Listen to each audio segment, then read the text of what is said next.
दशानेम समाजाची मिशन साधना, दशानेम समाजाची मिशन साधना, भवितव्य करण्या संधी मिळेल भवितव्य करण्या, दशानेम समाजाची मिशन साधना, दशानेम समाजाची मिशन साधना.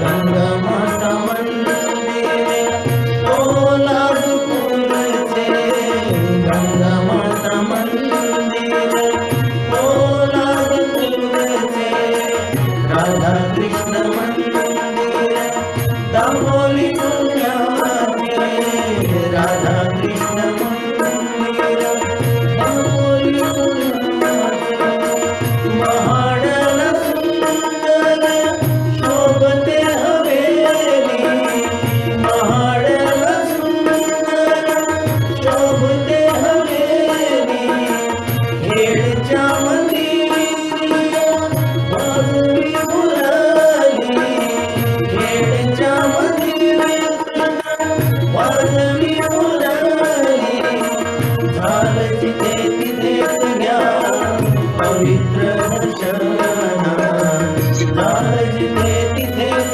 घ्या पवित्र दर्शना, दशानेम समाजाची मिशन साधना, दशानेम समाजाची मिशन साधना, संधी मिळेल भवितव्य करण्या, संधी मिळेल भवितव्य करण्या, दशानेम समाजाची मिशन साधना, दशानेम समाजाची मिशन साधना.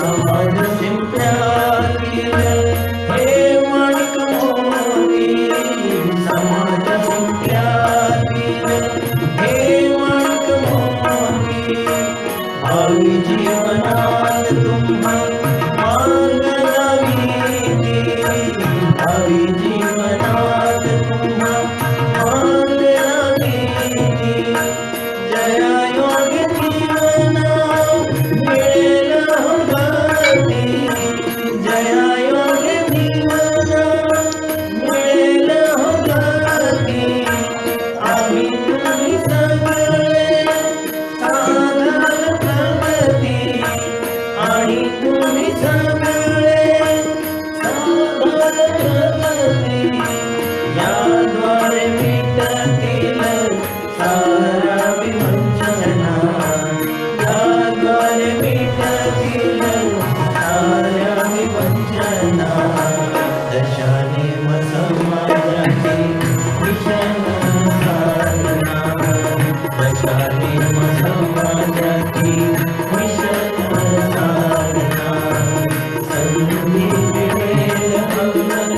भवितव्य ठरल्या संधी मिळेल उज्ज्वल भवितव्य ठरल्या दशाने समाजाची मिशन साधना दशाने समाजाची मिशन साधना दशाने समाजाची मिशन साधना.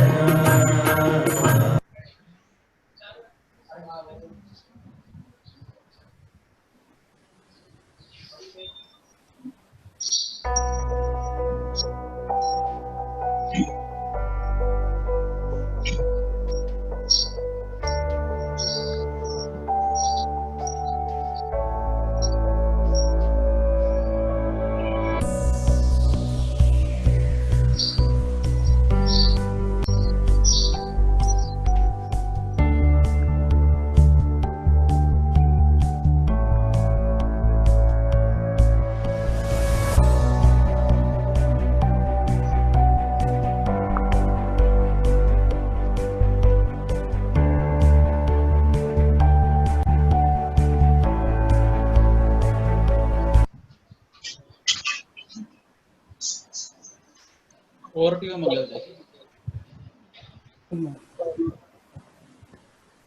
हा सुरुवात करायची का? सुरुवात करायची का? आवाज ऐकू येतोय माझा? हो येतोय. करा सुरुवात. हा पण सुरुवात करायची? हो करा. हा बरोबर.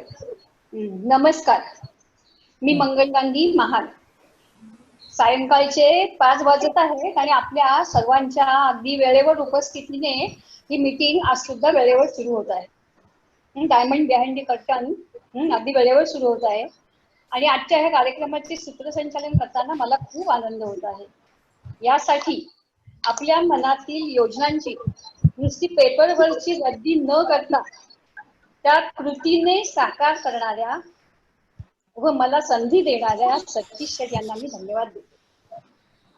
तसेच आपण अगदी सकाळच्या कार्यक्रमाला सुद्धा सगळेजण हजर होता बहुसंख्येने आणि आता सुद्धा वेळेवर उपस्थित आहात. त्यामुळे मी तुमचे स्वागत शब्दाने करतो. गोकुळ अष्टमीची लगबग संपताच प्रतीक्षा असते गणपती गौरी उत्सवाची. आजच्या कार्यक्रमासाठी ही प्रतीक्षा होती आपल्या सर्वांच्या ऑनलाईन जॉईनिंगची. जॉईन झाला वेळेवर आणि प्रसन्न झाले म्हणून आपल्या सर्वांचे स्वागत करून सुरू करते कार्यक्रम. प्रथम मी आजच्या कार्यक्रमाचे डायमंड श्री अशोक नरोत्तम तलाठी यांचा परिचय करून देते. जीवनात अडचणी ह्या नेहमीच येत असतात, पण त्यातून काहींची हिंमत वाढते, महत्वाकांक्षा निर्माण होते एक प्रकारची आणि त्या व्यक्ती यशस्वी होण्याकडे वाटचाल करतात. असेच आजचे डायमंड अशोक भाई राष्ट्रीय स्वयंसेवक संघाचे व अखिल भारतीय विद्यार्थी परिषदेच्या मुशीतून तयार झाले आहेत. त्यांची सुविद्य पत्नी नीलन आणि उच्च विद्याविभूषित 2 मुली भक्ती आणि गायत्री. भक्ती बीकॉम LLB झाली आहे तर गायत्रीने BE कॉम्प्युटरमध्ये BE केले आहे. अशोकबाई स्वतः ऑर्गॅनिक केमिस्ट्रीमध्ये MSc आहेत व स्ट्रक्चरल फॅब्रिकेशन सिव्हिल इंजिनिअरिंगचा सर्टिफिकेट कोर्स त्यांनी केला आहे. इंडस्ट्रियल सेफ्टी आणि हेल्थ यामध्ये त्यांनी डिप्लोमाही घेतला. महाड MIDC येथील मार्स केमिकल प्रायव्हेट लिमिटेड या कंपनीत टेक्निकल डायरेक्टर म्हणून 33 वर्षे ते कार्यरत आहेत आणि या व्यवसायाचा त्यांना उत्तम अनुभव आहे. तसेच इनोव्हेटिव्ह फॅब्रिकेटरचे प्रोप्रायटर आहेत व इंडस्ट्रियल फॅब्रिकेशन आणि गव्हर्नमेंट फॅब्रिकेशनचे कॉन्ट्रॅक्टर म्हणून त्यांचा व्यवसाय आहे. साधारणपणे यशस्वी व्यावसायिक बहुतेक करून सामाजिक कार्यातही अग्रेसर असतात असा आपणा सर्वांना अनुभव आहे. श्री अशोक तलाठी ही त्याला अपवाद. महाड मॅन्युफॅक्चरर असोसिएशनचे ते संस्थापक सदस्य असून MMA CETP चे उपाध्यक्ष आहेत. CETP म्हणजे कॉमन इन्फ्लुएंट ट्रीटमेंट प्लॅन. या संस्थेच्या माध्यमातून समाजसेवेची कामे त्यांनी मोठ्या प्रमाणात केली आहेत. त्याची माहिती आपल्या मुलाखतीत ते देतीलच. युथ क्लब महाडचे ते उपाध्यक्ष आहेत. ऋतुरंग या महाडमधील सांस्कृतिक चळवळीचे ते संस्थापक सदस्य आहेत. कॉलेज जीवनात इंडोअर गेम्स मध्ये ते उत्कृष्ट खेळाडू होते. टेबल टेनिस या खेळात मुंबई युनिव्हर्सिटीचे प्रतिनिधित्व त्यांनी केले आहे. त्याचप्रमाणे साहित्य, कला, क्रीडा या साऱ्यांची त्यांना आवड आहे. तसेच आपले आजचे मुलाखतकार आहेत महाडचेच नव्हे तर सर्वांचेच प्रिय व सुप्रसिद्ध व्यक्तिमत्व सुधीर शेठ. कोणताही कार्यक्रम असू दे, घरगुती वा सार्वजनिक, सर्व ठिकाणी हे चैतन्य सळसळत असतं व तो कार्यक्रम पूर्ण होईपर्यंत चेहऱ्यावर आत्मविश्वास व स्नेह दिसून येतो. शेवटी मनातले हे भावच माणसाला सुंदर बनवतात. लहान मुलांपासून ते वयस्कर माणसांपर्यंत मित्रत्वाचे नाते जपत सर्वांना बरोबर घेऊन जाणारे सुधीर शेठ 2016च्या रायगड भूषण पुरस्काराने सन्मानित झाले आहेत व संपूर्ण महाराष्ट्राने गौरवलेल्या रंगसुगंध पुस्तकबाग उपक्रमाचे ते निर्माते आहेत. सुधीरचे शिक्षण BCom, BE व MA पार्ट 1 त्यांनी केलेलं आहे. नंतर LIC ऑफ इंडियाच्या नोकरीतून तो नुकताच निवृत्त झाला आहे. मुलगा प्रतीक इव्हेंट मॅनेजर व मुलगी स्वराली आर्किटेक्ट होऊन तिचे लग्न झाले आहे आणि ज्योती सारखी सुविद्य पत्नी आहे.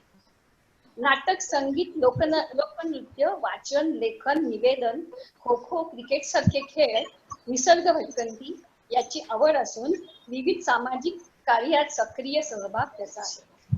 त्याचे विशेष कार्य म्हणजे मुंबई विद्यापीठात प्रौढ शिक्षण विभागात चला शिकूया या कार्यक्रमात व त्याच चला शिकूया या दूरदर्शनवरील मालिकेत 30 भागात त्याचा सहभाग आहे आणि लोकरंजनातून लोकशिक्षण या कार्यक्रमाचा निर्माता व दिग्दर्शक आहे.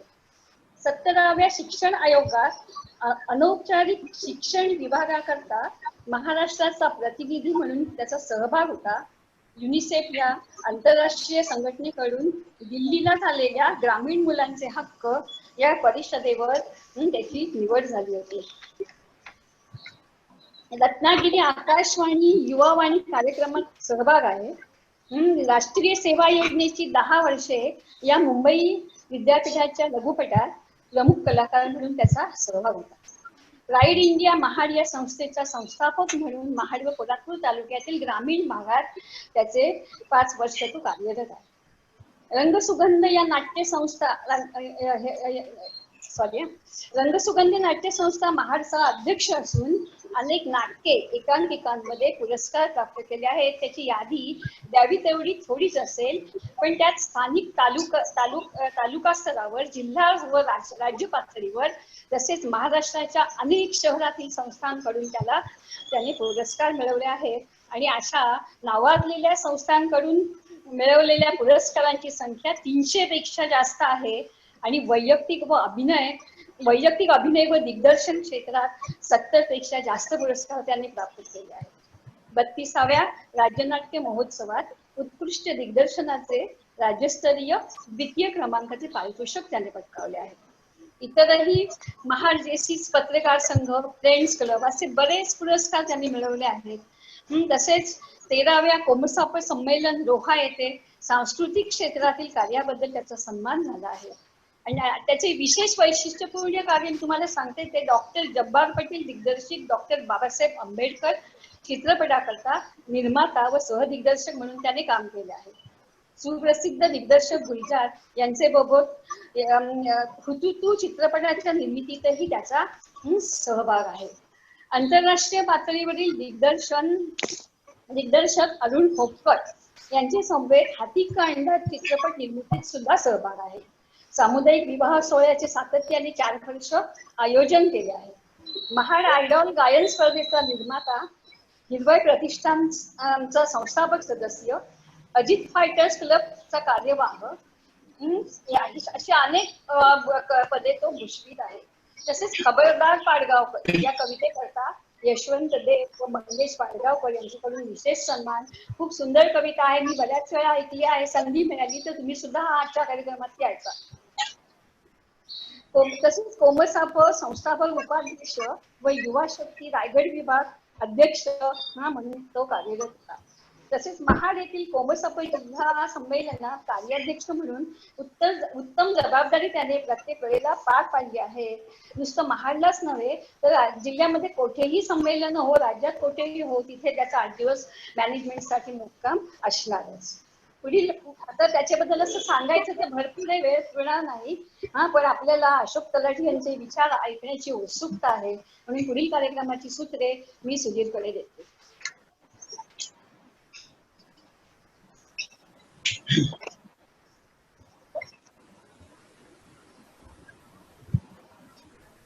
हॅलो. हा चालू करा. हॅलो. नमस्कार सगळ्याच समाज बांधवांना जय Shrikrishna. Diamond behind the curtain या अभिनव संकल्पनेचे निर्माते आणि मार्गदर्शक सतीश शेठ आणि त्यांच्या सगळ्या टीमला मनापासून धन्यवाद देतो.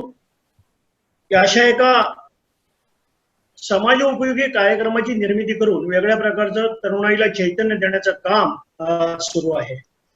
समयात अशा अनेक डायमंड आहेत की संपूर्ण वर्षभर ही मालिका चालवावी लागेल असंच या ठिकाणी म्हणावं असं वाटतं. आज महाडसारख्या एका छोट्या गावामध्ये एक मोठी झेप घेण्याचं काम ज्यांनी केलं तो माझा मित्र अशोक तलाठी याची आज मुलाखत घेण्याचा खरं तर योग आलेला आहे.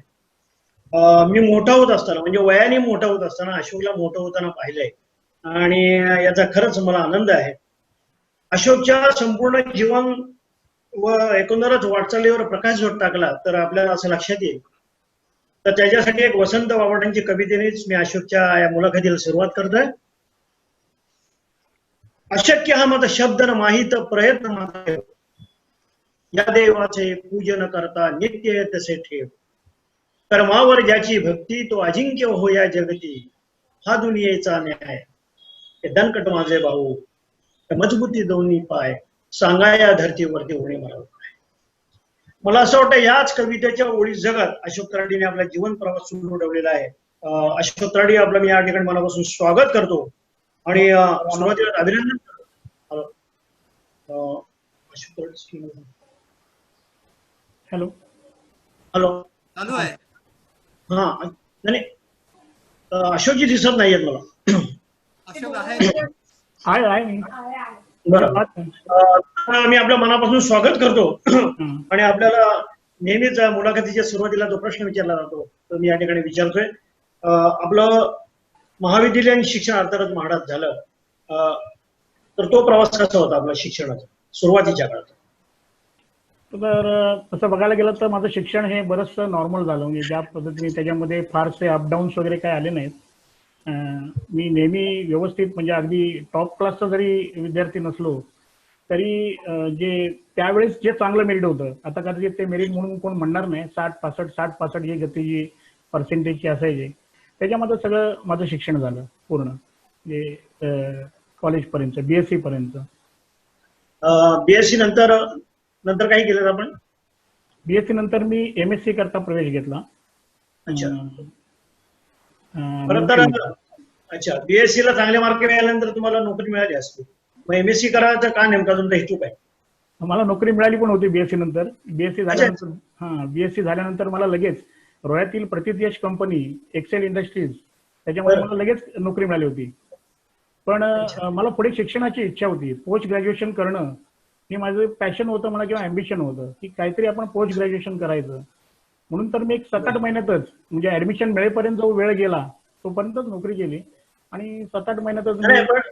मला एक गोष्ट तुम्ही सांगा की ज्या काळात तुम्ही ग्रॅज्युएशन केलं त्या काळामध्ये महाडचा सोडा पण संपूर्ण रायगड जिल्ह्यामध्ये अशा तऱ्हेच्या पोस्ट ग्रॅज्युएशनची सुविधाच उपलब्ध नव्हती. मग अशा वेळेला तुम्ही नेमकं कुठे ऍडमिशन घेतलं ठेवलं? त्यावेळेस फक्त मुंबई युनिव्हर्सिटीत मुंबईलाच आपलं जे महाड आहे ते मुंबई युनिव्हर्सिटीला अटॅच होतं. आणि जर तुम्हाला MSc करायचं असेल किंवा कुठलंही पोस्ट ग्रॅज्युएशन करायचं असेल तर तुम्हाला मुंबईशिवाय पर्याय नव्हता. त्यामुळे जे सेंट्रलाइज तिथे ऍडमिशन प्रोसेस होती मुंबईला त्याच्यामध्ये मी माझं नाव नोंदवलेलं होतं. तिथे नोकरी पण चालू होती आणि नाव पण नोंदवून मी वाट बघत होतो की आपला नंबर कधी लागतोय. कुठल्या कॉलेजला? मी रुपारेल कॉलेज मुंबई इथे प्रवेश केला. म्हणजे आपण आपण शिक्षण क्षेत्रात काम करत असताना रूपावेल किंवा ही जी कॉलेजेस मुंबईची आहेत त्याची धडकीच भरली तिथे आपल्याला प्रवेश मिळाला की नाही तशी धडकी तुम्हाला भरली होती का? नक्कीच, पण माझ्या नशिबाने मला मुंबईतलं बेस्ट कॉलेज त्यावेळेस याकरता होतं ते मिळालं. अच्छा. आणि MSc शिक्षण अगदी सहज पूर्ण झालं? हो, सहज म्हणजे तसं शिक्षण घेताना ज्या अडचणी येतात, आपण गावाकडनं जो माणूस जातो आणि तेव्हा त्याला ज्या तिथे राहण्याची व्यवस्था, खाण्याची व्यवस्था, प्रवास व्यवस्था, अमुक म्हणजे किरकोळ ज्या अडचणी असतात, शैक्षणिक अडचण मला आली नाही, कारण शैक्षणिक अडचणीचा काही प्रश्न नाही आला. पण या सगळ्या व्यवस्था होईपर्यंत मला खूप त्रास झाला होता. पण म्हणतात ना, जसं आपल्याला इच्छा असेल तसं मार्ग काढत गेलो, अनेक ऍडजस्टमेंट करत गेलो. काही मित्रांनी वगैरे मला त्यावेळेस चांगलं सहकार्य केलं, त्यांच्या रूमवर वगैरे राहायला. नंतर दुसऱ्या वर्षी हॉस्टेलला राहिलो. अशा प्रकारे माझं शिक्षण व्यवस्थित पूर्ण झालं, तसं काय फार त्रास नाही झाला. नाही, मला असं वाटतं की तुमचा एकूणच प्रवास आहे, तुम्हाला शिक्षणाची भूकच जास्त आहे. तुम्ही MSc करून थांबलाय, मला वाटतं त्या अनुषंगाने आणखीन काही शिकत गेलात. काय शिकत गेलात? MSc करताना हा जो मेन कोर्स आहे की 10वी नंतरचा, 10वी टू MSc, या कोर्सच्या दरम्यान मला जेव्हा म्हणून शिक्षणाची संधी मिळेल तेव्हा मी आणखीन कोर्स केले. एक सिव्हिल इंजिनिअरिंगचा एक क्रॅश कोर्स महाराष्ट्र सरकारने आणला होता, साधारण 2 ते 3 वर्ष चालवला. त्यामध्ये मला ऍडमिशन मिळाली आणि मी तो सिव्हिल इंजिनिअरिंगचा कोर्स, जो 1 वर्षाचा क्रॅश कोर्स होता महाराष्ट्र सरकारचा, तो पुरा केला. त्यानंतर परत एकदा संधी मिळाली, त्यावेळेस मी इंजिनिअरिंगचा जो स्ट्रक्चरल डिझायनिंग आणि फॅब्रिकेशनचा सर्टिफिकेट कोर्स होता, तो प्रायव्हेट कोर्स होता, पण तो सुद्धा पुरा केला. कारण मला कन्स्ट्रक्शन, फॅब्रिकेशन याची खूप आवड होती, त्यामुळे मी तो कोर्स पण पूर्ण केला. आणि त्यानंतर जेव्हा मी प्रत्यक्ष इंडस्ट्रीमध्ये काम करायला लागलो, तेव्हा इंडस्ट्रीमध्ये सेफ्टी या विषयाचं फार महत्त्व होतं. आणि ते सेफ्टीचे काही नॉर्म्स आपल्याही अंगात यावेत आणि आपली फॅक्टरी चालवताना आपल्याला त्याचं पालन करता यावं, म्हणून मी इंडस्ट्रीमध्ये असताना industrial safety, health and safety dish म्हणून आहे, diploma in industrial safety and health dish म्हणून कोर्स आहे डिप्लोमा, तो केला. असं मी शिक्षण याच्यामध्ये घेतलं. बरोबर. आता MSc नंतर आपण एक कोर्स केल्यानंतर तुम्हाला काय नोकरीची संधी आली होती का? प्रत्येक कोर्स नंतर नोकरीची संधी आली होती. ज्यावेळेस मी सिव्हिल इंजिनिअरिंग केलं त्यावेळेस गव्हर्नमेंटने जाणून बुजून हा कोर्स केला होता, कारण त्यावेळेस असिस्टंट सिव्हिल इंजिनियर किंवा सब ओव्हरसिअर त्यावेळेस म्हणायचे, त्याची खूप कमतरता होती आणि ती कमतरता भरून काढण्याकरता गव्हर्नमेंटने मुद्दाम हा कोर्स डिझाईन केला होता. त्यामुळे मी जेव्हा सिव्हिल इंजिनिअरिंग केलं तेव्हा मला लगेचच महाड येथील BNC मध्ये सब ओव्हरसिअर किंवा असिस्टंट सिव्हिल इंजिनियर म्हणून मला नोकरी मिळाली होती. सुमारे 7 ते 8 महिने मी ती नोकरी केली. म्हणजे कॉलेज शिक्षण पण एकीकडे चालू होतं, फर्स्ट इयर BScचं, आणि नोकरी पण मी करत होतो. मग आता ओव्हरसिअर सारखी एक चांगली नोकरी, की आता BNCचा ओव्हरसिअर म्हटला की माणसाचा त्यांच्याकडे बघण्याचा दृष्टिकोनच बदलतो, तर तुम्हाला त्याचा काही पश्चाताप होतो नाही ना की आपण ओव्हरसिअरची नोकरी सोडली? मंगलताईंनी मगाशी माझी ओळख करून देताना सांगितलं की थोडंसं मला RSS बॅकग्राऊंड असल्यामुळे ते नोकरी करताना मला 5-6 महिन्यातच जाणवलं की हे आपलं क्षेत्र नाही. कारण अनेक असतील. पण पुन्हा MScच्या प्रवाहामध्ये आपण BSc पूर्ण झालं माझं आणि पूर्ण BSc झाल्यानंतर मग मी MSc कडे वळलो. आता MSc केल्यानंतर त्या काळात तुम्ही MSc केलं, तर MSc पास झाल्यानंतर खूप ओपनिंग्स होत्या तुम्हाला, म्हणजे नोकरीच्या दृष्टिकोनातून, तर त्याचा काही तुम्ही प्रयत्न केला? नाही, मी MSc झाल्यानंतर अनुभव येण्याकरता नोकरीच केली पहिली. अच्छा. महाडमध्ये इंडस्ट्रियल एरिया तेव्हा हळूहळू डेव्हलप होत होता आणि तो इंडस्ट्रियल एरिया डेव्हलप होत असताना एक अनुभव म्हणून उद्योग करण्याचा, कारण उद्योगधंद्यात भाग घेणं हे माझं मोटिव्ह होतं. किंबहुना सुधीरभाई, मी जेव्हा मुंबईला MSc ला होतो तेव्हा माझ्या भावाची प्रकर्षाने इच्छा होती की महाडला येऊन मी काहीतरी कारखाना चालू करावा. त्याची जी मला पत्र वगैरे यायची तिथे, त्यावेळेस पत्रव्यवहार होता, आत्तासारखं मेसेज वगैरे नव्हते. महाडमध्ये MIDC होते. माझा भाऊ जो प्रकाश आहे त्याची मनोमन इच्छा होती, तो मला प्रत्येक पत्रात सांगायचा, तू नीट शिक, व्यवस्थित शिक्षण घे, महाडमध्ये MIDC एरिया आता जस्ट सुरू होतोय, तर तू येऊन महाडमध्येच काहीतरी कारखाना चालू करशील, या दृष्टीने तुझं शिक्षणाकडे बघ, शिक्षणाचा प्रयत्न कर, तो व्ह्यू ठेव. मी नक्कीच त्याचा वेळोवेळी जो मला यायचं त्याचा सपोर्ट ते मी पाळलं आणि माझी इच्छा होतीच की मी महाडमध्ये आल्यावर काहीतरी इंडस्ट्री चालू करीन. म्हणजे प्रकाशभाईंची खरं तर ती दूरदृष्टी होती. आणि तुमचं दुसरं कौतुक आहे की आपल्या भावाने आपल्यावर जो विश्वास दाखवलेला आहे, तो विश्वास किंवा तो शब्द कायम तुमच्या मनावर असा कोरल्यासारखा झाला. नक्की. पण तुम्ही एमआयडीसी मध्ये सर्व्हिसला कुठल्या कंपनीमध्ये लागला? मी त्यावेळेची Mohta Rane synthetics private limited नावाची एक कंपनी, छोटी कंपनी, स्मॉल स्केल इंडस्ट्री, बरोबर. त्याच्यामध्ये मी सुरुवातीला सर्व्हिसला लागलो. अच्छा, किती वर्ष तिथे राहिला? तिथं राहिलो म्हणजे खरं सांगायचं तर मी प्रामाणिकपणे तिथं मी आतापर्यंत तिथेच आहे, पण आता वेगळ्या रोलमध्ये आहे. बरोबर. नाही, पण तुमचा सुरुवातीचा नोकरीचा प्रवास नेमका काय होता? मोहता राणे आता जे स्टेपला येण्यापूर्वीचा तुमचा जो प्रवास आहे, मोहता राणे कंपनीत आपण सर्व्हिसला होता आणि मग त्याच कंपनीमध्ये आपण काही पार्टनर म्हणून राहिला, प्रवास मला घ्यायचा. मोहता राणे कंपनीत सर्व्हिस लागलो. मी सांगितलं की मनामध्ये इच्छा होती की आपण इंडस्ट्री टाकायची. त्या दृष्टीने मी चाचपणी करत होतो की आपल्याला उद्योगात कधी उतरता येईल. सर्व्हिस करत असताना ते जे 2 पार्टनर्स होते त्यावेळेस मोहता राणे कंपनीमध्ये, तर त्यांच्यामध्ये असं काही ठरलं की बाबा आपण दोघं एकत्र कंपनी चालू शकत नाही, आपण दोघांपैकी एकानेच कोणीतरी कंपनी चालवावी. पण 1.5 वर्ष त्यांच्याबरोबर असल्यामुळे दोघांचाही माझ्यावर पूर्ण विश्वास होता आणि त्यांनी मला ऑफर दिली की आम्ही दोघं एकत्र चालवत नाही, पण तू आमच्या दोघांपैकी कोणाची चॉईस कर, आम्ही तुझ्याबरोबर कंपनी चालवू. आणि माझ्या मनात होताच विचार, आणि ही सुवर्ण संधी म्हणजे संधी ओळखणं हा जो प्रकार आहे तो त्यावेळेस मी पटकन केला. मी पटकन हो म्हटलो आणि मी त्यांना उलटी ऑफर दिली, कंपनी कोणी घ्यायची हे तुम्ही ठरवा, जो कोणी घेईल त्याच्याबरोबर मी आहे. वा वा वा वा. म्हणजे खरं तर ही संधी तुम्हाला साधून आली. आणि मला कौतुक अशासाठी वाटतं की इमिजिएट तुम्ही म्हणजे कुठल्याही प्रकारचा तेवढा एक्सपिरियन्स नसताना आत्मविश्वास हवा आणि भावाला दिलेल्या किंवा भावाने दिलेल्या अपेक्षा आहेत तो शब्द तुमच्या ह्याच्यावर कोरलेला होता आणि तो सतत तुम्हाला, आणि ह्या संधी तुम्हाला आली. पुढे आणि मग झाले रितसर व्यवहार वगैरे, त्यातला जो पार्ट असतो तो झाला. व्यवहारामध्ये त्यावेळेस मला जवळजवळ 6 लाख रुपये भरायचे होते. तर त्यावेळेस अशी माझे वडील किराणा व्यापारी, फारशी आर्थिक परिस्थिती चांगली नव्हती. पण मग त्यासाठी माझा मित्र विजय मेहता, त्याला मी विचारलं की आम्ही लहानपणापासून एकत्र होतो, किंवा तू येतोस का, तुला पण 3 लाख रुपये टाकावे लागतील. मग मी, विजय मेहता आणि जे पहिले 2 पार्टनर होते त्याच्यामधले विजय राणे म्हणून होते, असे तिघांनी मिळून आम्ही ती कंपनी त्या 4थ्या पार्टनरकडनं ताब्यात घेतली आणि 1989 साली त्या कंपनीचा मी मालक म्हणून काम करायला लागलो. काय प्रोडक्शन होतं कंपनीचं आपल्या? सुरुवातीला प्रोडक्शन म्हणजे ऍसिड स्लरी म्हणून एक म्हणजे होतं, त्याचं केमिकल नाव आहे लिनियर अल्किल बेन्झिन सल्फोनेट. ते केमिकल नाव कोणाला फार माहित नाही, पण ऍसिड स्लरी, आणि त्याचा उपयोग सर्वांना माहिती आहे. आपली डिटर्जंट पावडर असते, लिक्विड सोप असतो, तर त्याच्याकरता ती प्रचंड प्रमाणात ती वापरली जायची. आणि त्यावेळेस ऍसिड स्लरीला त्यावेळेस चांगला स्कोप होता. मी ऍसिड स्लरी हा आमचा पहिला मेन प्रोडक्ट होता. ब्युटिल ऍसिडेट नावाचा एक प्रोडक्ट होता. तर ऍसिड स्लरी करता बलसारा हेजिन किंवा ससा डिटर्जंट त्यावेळेस फेमस होती. त्यानंतर हिंदुस्तान लिव्हर, टाटा वशिष्ठ म्हणून इथे आहे चिपळूणला, ह्या अशा कंपन्या आमचं गिऱ्हाईक होतं त्यावेळेस.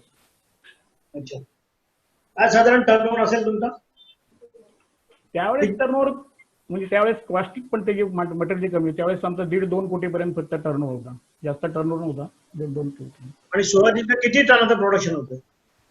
सुरुवातीला म्हणजे जवळजवळ आम्ही महिन्याला 30 ते 40 टन बनवायचो सुरुवातीला. आणि त्यानंतर त्या थोड्या वर्षांनी त्या स्लरीपासून म्हणजे LABS पासून CABS नावाचा एक प्रोडक्ट आम्ही डेव्हलप केला, कॅल्शियम अल्किल बेन्झिन सल्फोनेट. आणि तो जो प्रोडक्ट आहे तो ॲग्रिकल्चरमध्ये पेस्टिसाइड फॉर्म्युलेशनमध्ये वापरला जातो. आणि तो जो आहे त्याची पण आम्ही 20 टनाचे प्रोडक्शननी सुरुवात केली, 20 टन पर मंथ अशी सुरुवात केली. आणि तो प्रोडक्ट मात्र आमचा खूप छान चालला त्या पिरियडमध्ये. अच्छा, म्हणजे फॅक्टरी घेतल्यानंतर जो काही शरद मिळाला तो तुम्हाला त्या प्रोडक्ट नंतर मिळत गेला. त्याच्यात त्यावर तुम्ही काहीतरी काम चालू केलं? कशावर? तुम्ही या कंपनीमध्ये काम करत असताना आईस फॅक्टरीच्या संदर्भात काही काम चालू केलं होतं? हा, 1995 साली माझा भाऊ आहे, त्याने एक आईस फॅक्टरी तिथे चालू केली होती. तर मी MIDCत असल्यामुळे मी त्या फॅक्टरीचं डे टू डे मॅनेजमेंट मी पाहायचो त्याची. आणि पुढे जाऊन मला पण एक पुन्हा संधी आली. 1999 साली दुसरी एक तिथे आईस फॅक्टरी होती, ती बंद पडली होती, ती मी टेक ओव्हर केली. म्हणजे भावाच्या आईस प्लांटचं उत्पादन होतं 20 टन पर डे, नंतर माझी जी फॅक्टरी मी घेतली होती त्याचं 20 टन पर डे, असं 40 टन पर डे बर्फ आम्ही त्या काळी बनवत होतो. बरं. 1900 म्हणजे 1989 काळानंतर. 90 साली अच्छा, नाही, म्हणजे 95-96. अच्छा. म्हणजे एकीकडे एका कंपनीमध्ये ज्या कंपनीमध्ये तुम्ही नोकरी करत होता त्या कंपनीचे पार्टनर झाला, त्यानंतर त्या कंपनीचा भरभराटीचा काळ आला. एकीकडे कंपनीचा एक इन्चार्ज म्हणून काम करत असताना आईस फॅक्टरीचा एक नवीन प्लॅन तुम्ही टाकला आणि अशी आव्हानं झेलत तुम्ही पुढे चाललात. मला असं वाटतं जो आव्हानं खांद्यावर घेऊन धावतो त्याला तरुण म्हणतात, असं एकूण एका लेखामध्ये म्हटलं आहे. मला असं वाटतं तुमच्या बाबतीत ते अगदी लागू ठरतं. नंतरचा तुमचा प्रवास कसा होता? नंतरचा प्रवास थोडासा कठोर होता. म्हणजे मी सांगितलं मगाशी की मी ह्या सुरुवातीच्या प्रोडक्शन मध्ये गेलो. 20 टनापासून ती फॅक्टरी माझी केमिकल चालू केली. त्याच्यामध्ये मला चांगला डिमांड मिळत गेला म्हणून 20 टनाची फॅक्टरी आम्ही 80 टनापर्यंत एक्सपांड केली. म्हणजे 80 टन पर मंथ प्रोडक्शन तिथपर्यंत एक्सपांड केलं. तोही प्रोडक्ट माझा चांगला चालायला लागला. त्यामुळे आणखीन आम्ही एक्सपान्शन केलं आणि 125 टन पर मंथ म्हणजे अल्पावधीत सुमारे 4 ते 5 वर्षात 20 टनापासून 125 टन पर मंथ ते प्रोडक्शन आम्ही करायला लागलो. आणि चांगल्या 5-6 कंपन्या आमच्या घेणाऱ्या होत्या. आणि 1996-97 पर्यंत खूप भरभराटीने ती कंपनी चालली. म्हणजे मी जवळजवळ महिन्याला 125 टन CAS विकायचो. ही स्लरी जी आहे ती बंद करून टाकली होती तेव्हा, कारण स्लरीपासून आम्ही CAS बनवायचो, नेक्स्ट प्रोडक्ट बनवायचो, नेक्स्ट डेरिव्हेटिव्ह म्हणतात त्याला आमच्या. त्यानंतर मगाशी सांगितलं त्याप्रमाणे की 1997-98 नंतर चायना हे आपलं व्यापारी धोरण बदलल्यामुळे चायना मार्केटने आपल्या भारतीय व्यापारपेठेवर अतिक्रमण केलं. अतिक्रमण म्हणणार नाही मी, त्यांनी बिझनेस एक्सपांड करायची त्यांना संधी मिळाली, त्यांनी भारतभर बिझनेस करण्याची सुरुवात केली. आणि त्या काळामध्ये माझा जो प्रॉडक्ट होता नेमका तोच प्रॉडक्ट भारतभर त्यांनी डम्पिंग करायला सुरुवात केली. म्हणजे त्यावेळेस मला आठवतं की आम्ही 1-1.5 महिन्याचं क्रेडिट घ्यायचो, पार्टीला द्यायचो, तर ते आमच्यापेक्षा स्वस्त माल आणि 6-6 महिन्याचं क्रेडिट अशा प्रकारे त्यांनी माल, मी जो प्रोडक्ट बनवत होता. आणि त्यावेळेस दुर्दैवाने मी फक्त एकाच प्रोडक्टवर काम करत होतो, CAS नावाच्या, माझ्याकडे दुसरा प्रोडक्ट नव्हता. त्यामुळे हळूहळू मार्केटमधून आमचे गिराईक कमी झालं आणि माझा माल जायचा बंद झाला. 97, 98, 99 आणि 2000 साली तर पूर्ण आमचा 1 किलो माल बाजारात संपायचा बंद झाला. आणि नाईलाजाने मला ती केमिकल फॅक्टरी माझी बंद पडली. अच्छा, मला सांगा की एवढा एका मोठ्या उत्कर्षावर असणारी केमिकल फॅक्टरी कुठल्या तरी एका देशाचं आक्रमण होतं. म्हणजे आपण आता चायनाच्या मालावर बंदी घालायला आता आपण शिकलो की चायनाचा माल नको, पण त्या काळामध्ये जर का असा उठाव झाला असता तर कदाचित तुमची कंपनी बंद झालीच नाही. माझं बॅड लक की त्यावेळेस झाला नाही. त्यावेळेस असं झालं नाही. म्हणजे त्या काळापासून चायना जे आपलं मिळत होतं ते आता लोकांच्या लक्षात यायला कमीत कमी एवढ्या वर्षाचा प्रवास केला. मला असं वाटतं अशोक तरडे, हा तुमचा जो प्रवास आहे मधला की त्यानंतर एखादी जी 1 किलो देखील माल संपू नये, हा प्रवासात नेमकं तुम्ही काय केलं? म्हणजे मला असं वाटतं की आताच्या तरुणाईने हा प्रवास नक्की लक्षात ठेवला पाहिजे की एका उंच शिखरावर असणारा एक इंडस्ट्रियल ज्या वेळेला त्याला शिखराची पायरी चढायची देखील मौत होते, अशा वेळेला त्या इंडस्ट्रियलने काय करावं? आता आपण ऐकतो की आताची पिढी थोडस जरी फ्रस्ट्रेशन आलं तरी एकदम टोकाचा निर्णय घेते.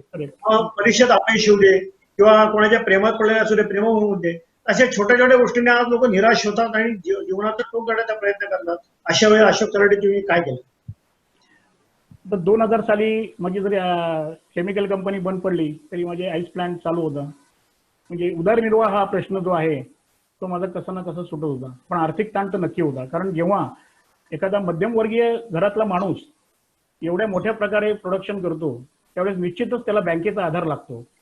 आणि माझे स्वतःचे आमचे ओन फंड, आम्हाला मिळालेला प्रॉफिट, पण आमचा मिळालेला प्रॉफिट सुद्धा आम्ही नवीन इन्व्हेस्टमेंटमध्ये गुंतवला. आम्ही पैसे बाजूला त्यावेळेस टाकले नाही. म्हणजे आयुष्यात केलेल्या काय काय चुका होत्या त्या ह्या की काही पैसे बाजूला टाकायला पाहिजे होते.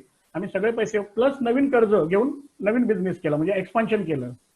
तर ते म्हणजे धंदा चालतोय म्हणून त्या बेभान होऊन त्याप्रमाणे धंदा करत गेलो. आणि ती जी वेळ आली की बाबा आता आईस फॅक्टरीवर फक्त उदरनिर्वाह होऊ शकतो, फार त्याच्यामध्ये मार्जिन नसतं. ज्यांनी हे उद्योग केला आईस फॅक्टरी त्यांना कळेल. पण 2-3-4 सालापर्यंत 2004 पर्यंत माझे आईस प्लांट चालू होते. म्हणून जरी मला कंपन्यांचा बँकांचा बोजा होता तरी सुद्धा मला कधी असा आर्थिक ताण घरच्या कामासाठी नव्हता पडला. पण 2004 साली पुन्हा तिथे चायनाचा प्रश्न येतो. चायनाने इंडियन मार्केटमध्ये एवढी कॉम्पिटिशन केली, हेवी कॉम्पिटिशन, की ज्या कंपन्या मोठ्या मोठ्या चालायच्या त्या सगळ्या कंपन्यांनी कॉस्ट सेव्हिंग करता काय करता येईल याच्याकरता रिसर्च करायला सुरुवात केली. आणि त्या रिसर्चमधनं जिथे जिथे म्हणून कॉस्ट कटिंग करता येईल ती करायला सुरुवात केली. आणि तिथे पहिला फटका बर्फ या उत्पादनाला बसला. म्हणजे बर्फामध्ये प्रोडक्शन करणं, बर्फ वापरून अशा प्रकारे ट्रॅडिशनल बर्फ वापरून प्रोडक्शन करणं हे खूपच कॉस्टली होतं. आणि मोठ्या प्रमाणात बर्फ न वापरता जर त्याच वेळेस चिलिंग प्लांटचा उदय झाला, मोठमोठे चिलिंग प्लांट, ब्राईन प्लांट हे बाजारामध्ये आले आणि त्यांनी अलगदपणे बर्फच्या वापराला रिप्लेस केलं. म्हणजे माझ्या ह्या 2 बर्फ फॅक्टरी चालत होत्या त्या सुद्धा 2004 सालापर्यंत हळूहळू बंद पडल्या. आणि 2004 साली अशी वेळ आली की एकेकाळी 3 फॅक्टरी मी चालवत होतो आणि 2004 साली सगळ्या कंपन्या माझ्या बंद पडल्या. आणि तेव्हा मला खऱ्या अर्थाने खूप प्रॉब्लेम आला. कारण या सगळ्या पिरियडमध्ये बँकांचे थकलेले हप्ते, तगादा, इतर काही आपण प्रायव्हेट लोन घेतली, असं सगळं इतकं ते सगळं आलं. 3 उद्योग असताना एकही उद्योग हातात नाही आणि कर्जाचा बोजा, अशा भयंकर संकटात मी त्यावेळेस सापडलो होतो. त्यावेळेस 2004 साली. म्हणजे एकूणच एक सूर्यप्रकाशात कायम असणारे तुम्ही एकंदर अंधाराच्या डबघाई गेलात. नक्कीच. मला असं सांगा, अशा वेळेला आपल्या परिवाराचा जो काही आपल्याला सहकार्य होतं ते कशा पद्धतीने?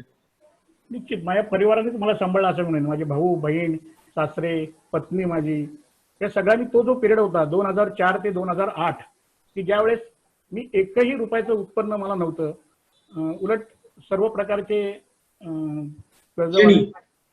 देणी होती, त्यांचे तगादे, हा भयंकर माझ्या आयुष्यातला टफेस्ट पिरियड होता. आणि त्या टफेस्ट पिरियडमध्ये मला माझ्या कुटुंबाने खूप चांगली साथ दिली. माझे सासरे असतील, बायको असतील, माझे भाऊ, माझ्या बहिणी, सगळ्यांनी मला व्यवस्थित सांभाळलं त्या पिरियडमध्ये. म्हणजे आर्थिक असं काय फार ते देऊ शकत नाही, कारण अर्थकारणचा हिशोब तर फार बाद झाला, त्यांच्या पण हिशोबाच्या बाहेर गेला होता. पण जो एक मोरल सपोर्ट लागतो, एक बेसिक सपोर्ट लागतो, तो या सगळ्यांनी मिळून मला दिला. अच्छा. आपण असं नेहमीच ऐकत आलेले आहोत की एका म्हणजे आपण कथा कादंबरीनं होतं किंवा हे वाक्य ऐकून अनेक जण लहानाचे मोठे झाले की एका यशस्वी पुरुषाच्या मागे एक स्त्री असते. या गोष्टीचा मला वाटतं जो काय खरा अर्थ आहे तो आपल्याला उलगडलेला आहे. काय तो किस्सा जर सांगा त्याचं करावे. ती निश्चित नुसती म्हण नाही, तो मी प्रत्यक्ष अनुभव घेतलेला आहे. त्यामुळे ही गोष्ट नक्कीच खरी आहे की त्याच्यामध्ये माझ्या पत्नीचं खूप योगदान आहे त्या पिरियडमध्ये. निश्चित. काय नेमकं योगदान आहे? योगदान म्हणजे मी सांगितलं की मी एकही रुपया त्यावेळेस कमवत नव्हतो. कारण आता सांगायला हरकत नाही मला. त्यावेळेस घर चालवण्यासाठी मिनिमम पैसे तर लागतातच. मग त्यावेळेस त्यांनी छोटे मोठे काही उद्योग केले आणि घरगुती विक्री केंद्र वगैरे असं. आणि माझ्या घराचा 3-4 वर्षाचा जो गाडा आहे तो त्यातनं तिने भागवला. तो खूप चांगला सपोर्ट दिला. अच्छा अच्छा अच्छा. म्हणजे घरी स्वतः व्यवसाय सुरू करून येस, आपल्या नवऱ्याला एक मॉरल सपोर्ट देणं नक्की, आणि कुटुंबाची जबाबदारी जी त्यांनी तुमच्याकडून त्यांच्याकडे ट्रान्सफर करून घेतली, ही नक्कीच महत्वाची बाब आहे. मला असं वाटतं अशा तऱ्हेचा समन्वय परिवारामध्ये असणं अत्यंत महत्वाचं आहे. बऱ्याचदा एकटाच माणूस लढत असतो, एकटाच क्लेश घेत असतो आणि दुसऱ्या बाजूला कुटुंबाच्या त्यालाही काहीच कल्पना नसते किंवा अनेक गोष्टी तो कुटुंबापासून लपवत असतो. मला असं वाटतं असं जर का कुटुंबाची समन्वय असेल तर अशा देखील परिस्थितीतून माणूस उभारी घेऊ शकतो. अशोक तराटे या ठिकाणी आल्यानंतर नेमकं माणसाच्या आयुष्याचा अतिशय महत्वाचा मुद्दा मी याच्यावर जोड टाकतोय की अशा वेळेला नेमकं तुम्हाला काय वाटलं की आता मी सगळेच रस्ते बंद झालेले आहेत, केवळ एकच रस्ता आहे की जो केवळ पत्नी चालते, तर अशा वेळेला नेमकं तुम्ही त्यानंतर पुढे नेमकं काय करायचं ठरवलं?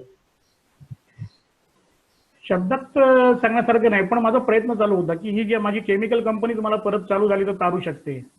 त्यामुळे मला केमिकल कंपनीमध्ये काय करता येईल याच्यासाठी माझा प्रयत्न चालू होता. मीनवाईल हा जो मधला पिरियड होता त्यामध्ये मी स्वस्त बसलो नाही. रोज माझ्या त्या कंपनीमध्ये जाऊन एक केमिस्ट हाताशी फक्त ठेवला होता आणि एक असिस्टंट, आणि वेगवेगळ्या प्रोडक्शन मला पुढे जर समजा कंपनी आपली चालू झाली तर आणखीन आपल्याला काय प्रोडक्ट करता येतील आणखीन माहिती वाचून मी ह्या मधल्या बंदच्या काळामध्ये जवळजवळ 40 ते 50 प्रोडक्ट हे मी कंपनी करता म्हणजे शोधून ठेवले की जर आपली कंपनी पुन्हा आणि मला विश्वास होता की आज ना उद्या काहीतरी मिरॅकल घडेल आणि मला पुन्हा कंपनी माझी चालू होईल.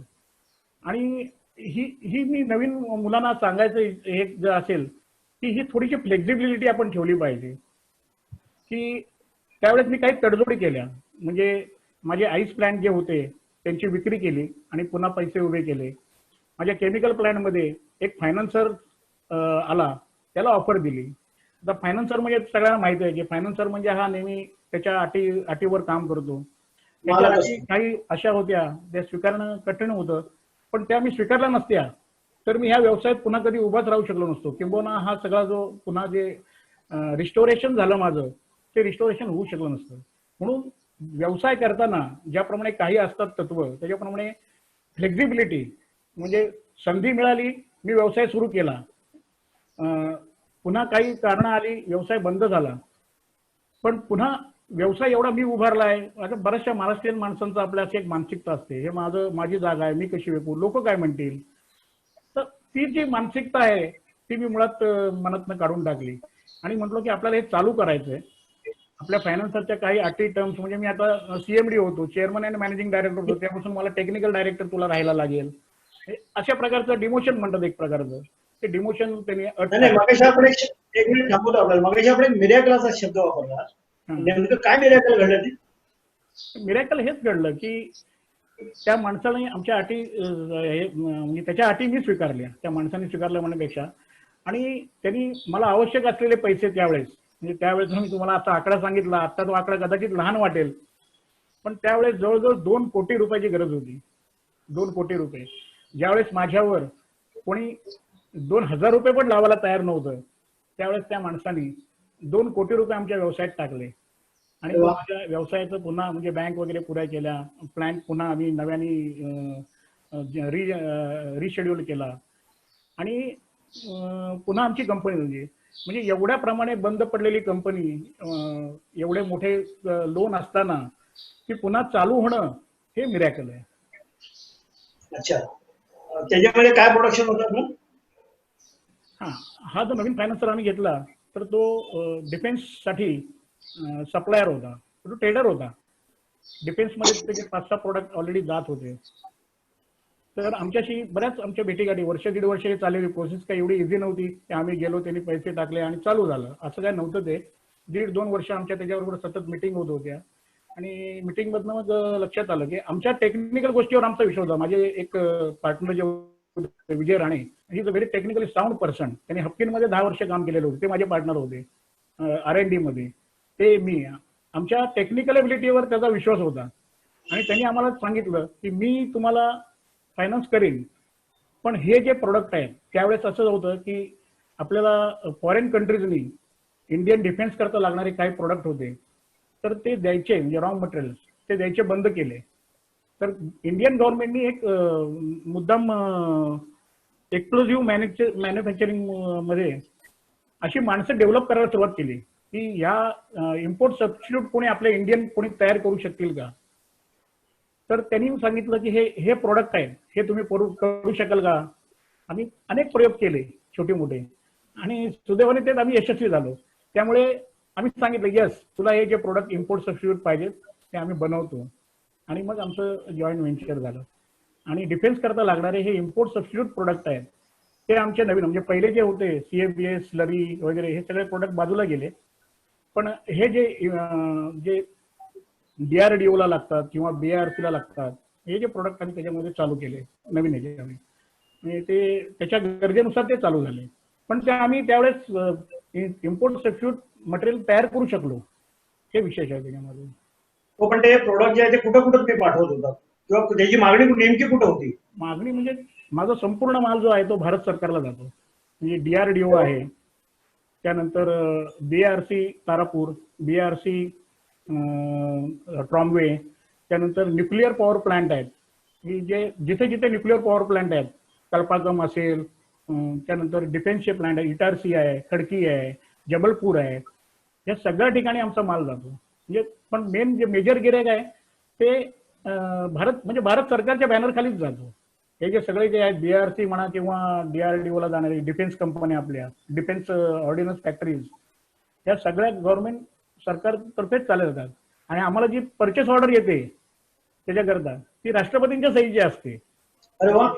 ती परचेस ऑर्डर राष्ट्रपतींच्या सहीची असते. तर अशा प्रकारे ते प्रोडक्ट आम्ही डेव्हलप केले आणि सगळीकडे ते जातात. ते करत असताना आणखीन आम्ही एक फार्माचा एक इंटरमिजिएट प्रोडक्ट तयार केला. जॉन्सन अँड जॉन्सन नावाची कंपनी आहे, जवळजवळ 125 देशात त्यांच्या कंपन्या आहेत. तर तो सुद्धा आमचा एक प्रोडक्ट गेला. म्हणजे असं आम्ही आता नवीन पद्धतीने जेव्हा काम करायला लागलो, आणि कसं माहिती आहे, एकदा थांबलेल्या चाकाला गती मिळाली की ते जोरात धावू लागतं. कारण त्याला माहित असतं की आपण पहिल्यांदा आपल्याला खीळ कुठे बसली होती, पहिले आपल्याला आपण काय चुका केल्या होत्या, पहिल्याला आपल्याला काय अडचणी आल्या होत्या.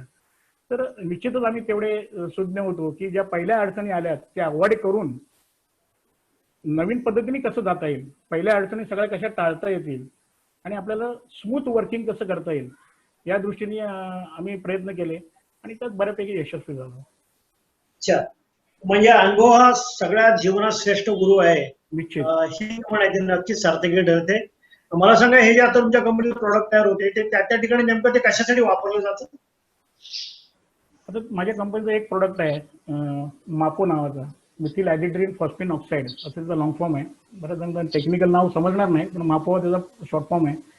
हे आपली अग्नी, पृथ्वी ही जी मिसाईल आहे त्या मिसाईलमध्ये ते प्रॉपेलर बाइंडर म्हणून वापरलं जातं. त्याच्यामध्ये आमचा रेग्युलर माल जातो. अग्नी, पृथ्वी जे मिसाईल्स आहेत त्या मिसाईलमध्ये आमचा माल जातो. दुसरा एक माझा माल आहे ते ॲम्युनेशन मध्ये जातो. बंदुकीच्या गोळ्या ज्या असतात तर त्याच्यावरचं ते कोटिंग असतं किंवा ते त्या स्फोट होण्याकरता जे आवश्यक असतं ॲज इट ते इटसेल्फ हे नाहीये, एक्सप्लोजिव्ह नाही, पण ते त्या दुसऱ्या केमिकलमध्ये मिसळलं त्यावेळेस की ते एक्सप्लोजन करतं. एक्सप्लोजिव्ह बॉम्ब्समध्ये माझं प्रोडक्ट जातं. त्यानंतर दुसरा जो एक प्रोडक्ट आहे मी सांगितलं BRC ला आणि याला जातो न्यूक्लिअर पॉवर प्लांटला. हे न्यूक्लिअर पॉवर प्लांट आहेत किंवा हे अणुभट्ट्या आहेत त्या वेळोवेळी क्लीन करायला लागतात. तर ते क्लिनिंग मटेरियल म्हणून ते जातं. अशा प्रकारे त्याचे वापर आहे त्याच्यामध्ये. म्हणजे भारताने जी क्षेपणास्त्रात जी प्रगती केलेली आहे की ज्याचा गौरव साऱ्या जगाने केलेला आहे, त्या प्रगतीमधला एक कण आपल्याकडे आहे आणि याचा नक्कीच आम्हाला अभिमान आहे. या मापो बद्दल मला सांगायचं आहे, हा मापो नावाचा प्रोडक्ट आहे तो अख्ख्या भारतात फक्त 2च जण बनवतात हा मिसाईल मध्ये जाणारा, त्यापैकी आम्ही एक जण आहोत. तेच मी म्हटलं, we are well known with defence factories, DRDO आमचं नाव तिथे आदराने घेतलं जातं. त्यांना आपण हा जो सबस्टिट्यूट दिला त्याच्यामुळे खूप फायदा झाला भारत सरकारला. मला असं वाटतं की जवान हे सीमेवर लढतायत आणि ते लढत असताना त्यांची कामगिरी ते करतायत.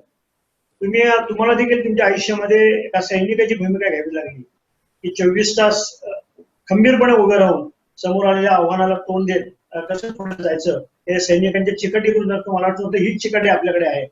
आणि खरंच आम्हाला गौरव वाटतो की आपण जे प्रोडक्ट तयार करताय ते संपूर्ण डिफेन्ससाठी वापरलं जात आहे. आणि ही नक्कीच मला वाटतं अनेकांना ही गोष्ट माहिती नसेल की आपलाच एक समाज बांधव एकीकडे फॅक्टरी हा शब्द ज्याच्या आयुष्यातनं निघून गेला होता तो शब्द आज अभिमानाने आपल्या समोर लावून आज जगामध्ये फिरत आहे. अशोक तलाठी की आपली कंपनी ज्या वेळेला काम करते त्यावेळेला निश्चितच त्याच्यामध्ये एक वेगळ्या पद्धतीचं म्हणजे प्रत्येक कंपनीला असं वाटतं मला एक मोकळा दर्जा असावा. मला वाटतं आपल्या कंपनीला काहीतरी ISO मानांकन आहे, त्याविषयी काय सांगाल आपण? निश्चितच हल्ली ISO हे प्रमाणपत्र कंपल्सरी झाले. कारण हे ज्या कंपनी ज्या आहेत जेव्हा आपण डिफेन्सला सप्लाय करतो किंवा जॉन्सन अँड जॉन्सन सारख्या मल्टीनॅशनल कंपनीला सप्लाय करतो तेव्हा त्यांची प्रोडक्शन त्यांची जी गरज असते हल्ली पूर्वीसारखं नाही की तुझी माझी ओळख आहे किंवा मी मेहनत केली, तू एकदा माल आपला घ्यायचा ठरला की मी माल पाठवत जाणार आणि तू माल घेत जाणार, ही कन्सेप्ट आता पूर्णपणे बाद झाले. त्यांचं पिरियडिक आमच्या इथं ऑडिट होतं, ते कस्टमर ऑडिट म्हणतात त्याला. पिरियडिक ऑडिट होतं म्हणजे जवळजवळ दर 6 महिन्यांनी आयदर डिफेन्सवाले किंवा जॉन्सनवाले हे आमच्या कंपनीत येत असतात. आणि ते पिरियडिक ऑडिट नेहमी पास होण्याकरता, आणि ते ऑडिट भयंकर थर्ड पार्टी ऑडिट असतं, भयंकर स्ट्रिक्ट असतं. आता गव्हर्नमेंट ऑडिट सारखं नसतं की पैसे दिले आणि ऑडिट पास झालं, अशा प्रकारचं ऑडिट नसतं. थरो ऑडिट असतं, सर्व गोष्टी ते चेक करतात. त्याकरता आम्ही ISO मानांकन माझ्या कंपनी करता आम्ही प्राप्त करून घेतले, ISO 2008, 2014. आणि आता जो नवीन कन्सेप्ट आलाय इंटिग्रेटेड मॅनेजमेंट सिस्टीम, तर म्हणजे त्याच्यामध्ये तिन्ही कव्हर असतं, 2008, 2014 आणि OSHAS. हे सगळ्या प्रकारचं कव्हरिंग असतं. असं IMS घेण्याचा सुद्धा प्रयत्न आमचा आता चालू आहे. म्हणजे ती एक चांगली माझं म्हणजे थोड्या दिवसात त्या लेवलला जाण्याचा विचार आहे. त्यासाठी खूप सुधारणा कंपनीमध्ये कराव्या लागतील, खूप नॉर्म्स पाळावे लागतील. पण पिरियडिक चेकिंग होतं, म्हणजे थोडंसं कोर्सफुल पण आहे. मी अगदी फ्रँकली कबूल करतो की ॲज इफ मी स्वतः हे सगळं केलं असतं की नाही माहित नाही, पण केवळ ऑडिट होतं, ऑडिट पास व्हावं आणि आपला माल त्याने घ्यावा याकरता का होईना. पण माझ्या कंपनीत मी सर्व सुद्धा म्हणजे सर्व सेफ्टीचे नॉर्म्स, मी सांगितलं ना की सेफ्टीचा डिप्लोमा मी त्याकरता केला की सेफ्टी म्हणजे नक्की काय, सुरक्षा आणि त्याची प्रत्यक्ष कंपनीत वापर हे नक्की काय त्याचं मी प्रत्यक्ष शिक्षण पण घेतलं. आणि अतिशय नियोजन पद्धतीने माझं फॅक्टरीचं आता जे छोटी जरी माझी फॅक्टरी असली तरी सुद्धा अतिशय नियोजन पद्धतीने आम्ही तिथे काम करतो. आणि पूर्ण सगळे नियम पाळून 99% 100% नियम पाळणं, मला वाटतं आपल्या ह्याच्यात पण समाजात खूप जण व्यावसायिक आहेत, गव्हर्नमेंटचे 100% नियम पाळणं हे दरवेळेस सक्सेस असेल असं वाटत नाही. पण मॅक्झिमम नियम पाळण्याचा आणि प्रयत्न केला ना तर आपण पाळू शकतो, हे पण मी सगळ्यांना सांगू इच्छितो. जर आपण प्रयत्न केला ना तर पाळू शकतो. पण आपण जर काय शॉर्टकट्स मारला गेलो तर आपली कधीच सुधारणा होत नाही. म्हणजे माझं दुसरं जर सगळ्यांना सांगायचं, म्हणजे नवीन विद्यार्थी जर तरुण कोण ऐकत असले तर त्यांना मला निश्चित की तुम्ही कधी आयुष्यात पुढे जाताना शॉर्टकटनी पुढे जाऊ नका. तुम्ही प्रत्यक्ष जो रूट आहे तो पूर्ण रूट वॉक करा आणि आयुष्यात पुढे जा. सिंहावलोकन असा आपण शब्द प्रयोग असतो. सिंह ज्या वेळेला काही पावलं पुढे चालतो त्यावेळेला तो पुन्हा एकदा मागे वळून बघतो आणि मग पुढची चाल करतो. मला असं वाटतं की अशा पद्धतीचं जगणं तुमचं आहे. थोडासा विषय चेंज होईल, पण एक महत्वाचं आहे की 2015 साली तुम्हाला एक भीषण अपघाताला सामोरं जावं लागलं. काय नेमकी ती घटना होती? माझा कार ऍक्सिडेंट झाला महाडच्या जवळच, आणि पुन्हा एकदा असा सेटबॅक मिळतो की काय अशी परिस्थिती निर्माण झाली. पण सर्वांच्या आशीर्वादाने त्यातनं मी करून गेलो. माझे साधारण 8-9 महिने माझे त्यामध्ये फुकट गेले. पण पुन्हा एकदा मी सांगतो असं की चांगलं काम करण्याची सवय जी माझ्या फॅक्टरीला मी लावली होती, त्याच्यामुळे मी जरी तिथे उपस्थित नसलो तरी माझं कामकाज, माझ्या अपरोक्ष सुद्धा व्यवस्थित चालू होतं तिथे. आणि त्यामुळे मला जरी वैयक्तिक शारीरिक नुकसान झालं असलं तरी माझी फॅक्टरी त्याच्यामध्ये फारशी हॅमरिंग झाली नाही. हा त्याचा एक मोठा, कारण आता हा दुसरा धक्का असं काय बसला असता आणि जर फॅक्टरी पुन्हा बंद पडली असती तर कदाचित पुन्हा वर येणं हे कठीण होतं. पण ते याच्यामध्ये एक मुद्दा अधोरेखित करावा असं वाटतो की आपण ज्या व्यवस्थापनाचे प्रमुख आहोत त्या व्यवस्थापनामध्ये काम करणारी माणसांवर जर आपला विश्वास आपण दाखवला किंवा त्यांच्यामध्ये एक आत्मविश्वास निर्माण केला तर मला असं वाटतं अशा तऱ्हेचे आघात आल्यानंतर सुद्धा ही फॅक्टरी आपलीच आहे त्या वृत्तीने लोक काम करतात. तर मला असं वाटतं आपण ज्या वेळेला मालक म्हणून काम करत असताना देखील त्यांच्याशी असणारं नातं एक वेगळ्या पद्धतीने जर का ठेवलं तर नक्कीच याचा ठेवणारा फायदा होतो असं म्हणायला हरकत नाही. ठीक आहे, म्हणजे तुम्ही एका फॅक्टरी म्हणजे आपल्या भावानी MSc ला असताना दाखवलेली एक दिशा किंवा एक विचारलेलं वाक्य की मला असं वाटतं महाडमध्ये इंडस्ट्री आणि तो एखादी इंडस्ट्रियलिस्ट व्हावं, यासाठी तुमच्या असणारे अथक परिश्रम, धडपड, त्यामागचा तुमचा जिद्द, या सगळ्या गोष्टी म्हणजे मी जसं म्हटलं पुन्हा एकदा देव मला उडील अशक्य मला शब्द माहित प्रयत्न माझा देव आणि प्रयत्नाला देव म्हणत तुम्ही आपली वाटचाल चालू ठेवली. खरंच तुमच्या वाटचालीला नतमस्तक व्हायला पाहिजे. आता तुम्ही फॅक्टरी इंचार्ज म्हणजे MIDC मध्ये जे काही MMA म्हणून जी काही संस्था आहे त्याच्याशी तुमची रिलेशनशिप झाली, नेमकं काय करतो तुम्ही? तुम्हाला MMA नेमकं काय करते? MMA हे अनेक क्षेत्रात काम करतं. खरं तर आहे ना, MMA चं काम सांगायला गेलो तर आपल्याला आणखीन वेगळी एक मुलाखत घ्यावी लागेल. पण मी थोडक्यात काही MMA तुम्ही कधी अटॅच झाला? MMAशी मी जेव्हा MMA ची स्थापना जी झाली ती 1990 साली झाली आणि 1990 साली महाडमध्ये हार्डली 10 ते 15 फॅक्टरी चालू होत्या. तर 10-15 फॅक्टरी चालू असल्यामुळे साहजिकच त्याच्या संस्थापक सदस्य म्हणून मी आमची कंपनी सुद्धा त्यामध्ये सामील होती. म्हणजे त्या MMAचा मी स्थापनेपासूनचा साथीदार आहे. मध्यंतरीच्या काळात जेव्हा माझी कंपनी बंद पडली तेव्हा 5-6 वर्ष मी त्यापासून दूर होतो. पुन्हा 1910, 11, 12 पासून पुन्हा त्यांच्याशी मी अटॅच झालो. MMA हे म्हणजे मी जन्माला घातलेलं हे आहे आणि माझं त्याच्यावर निरातशीय प्रेम आहे MMAच्या अच्छा. ऍक्टिव्हिटीवर आणि MMA वर. आता आज जवळजवळ महाड MIDC मध्ये 240 कंपन्या रजिस्टर आहेत. त्यापैकी 170 कंपन्या ज्या आहेत त्या केमिकल आहेत, छोट्या मोठ्या कंपन्या आहेत. 30-40 मोठ्या कंपन्या, 20-30 लहान कंपन्या आणि 70 या स्मॉल स्केल, मध्यम कंपन्या 40-30 मोठ्या आणि 70 स्मॉल स्केल इंडस्ट्रीज, अशा 140 केमिकल इंडस्ट्रीज आणि इतर इंडस्ट्रीज, अशा म्हणून जवळजवळ 200 कंपन्या महाड MIDC मध्ये चालू आहेत.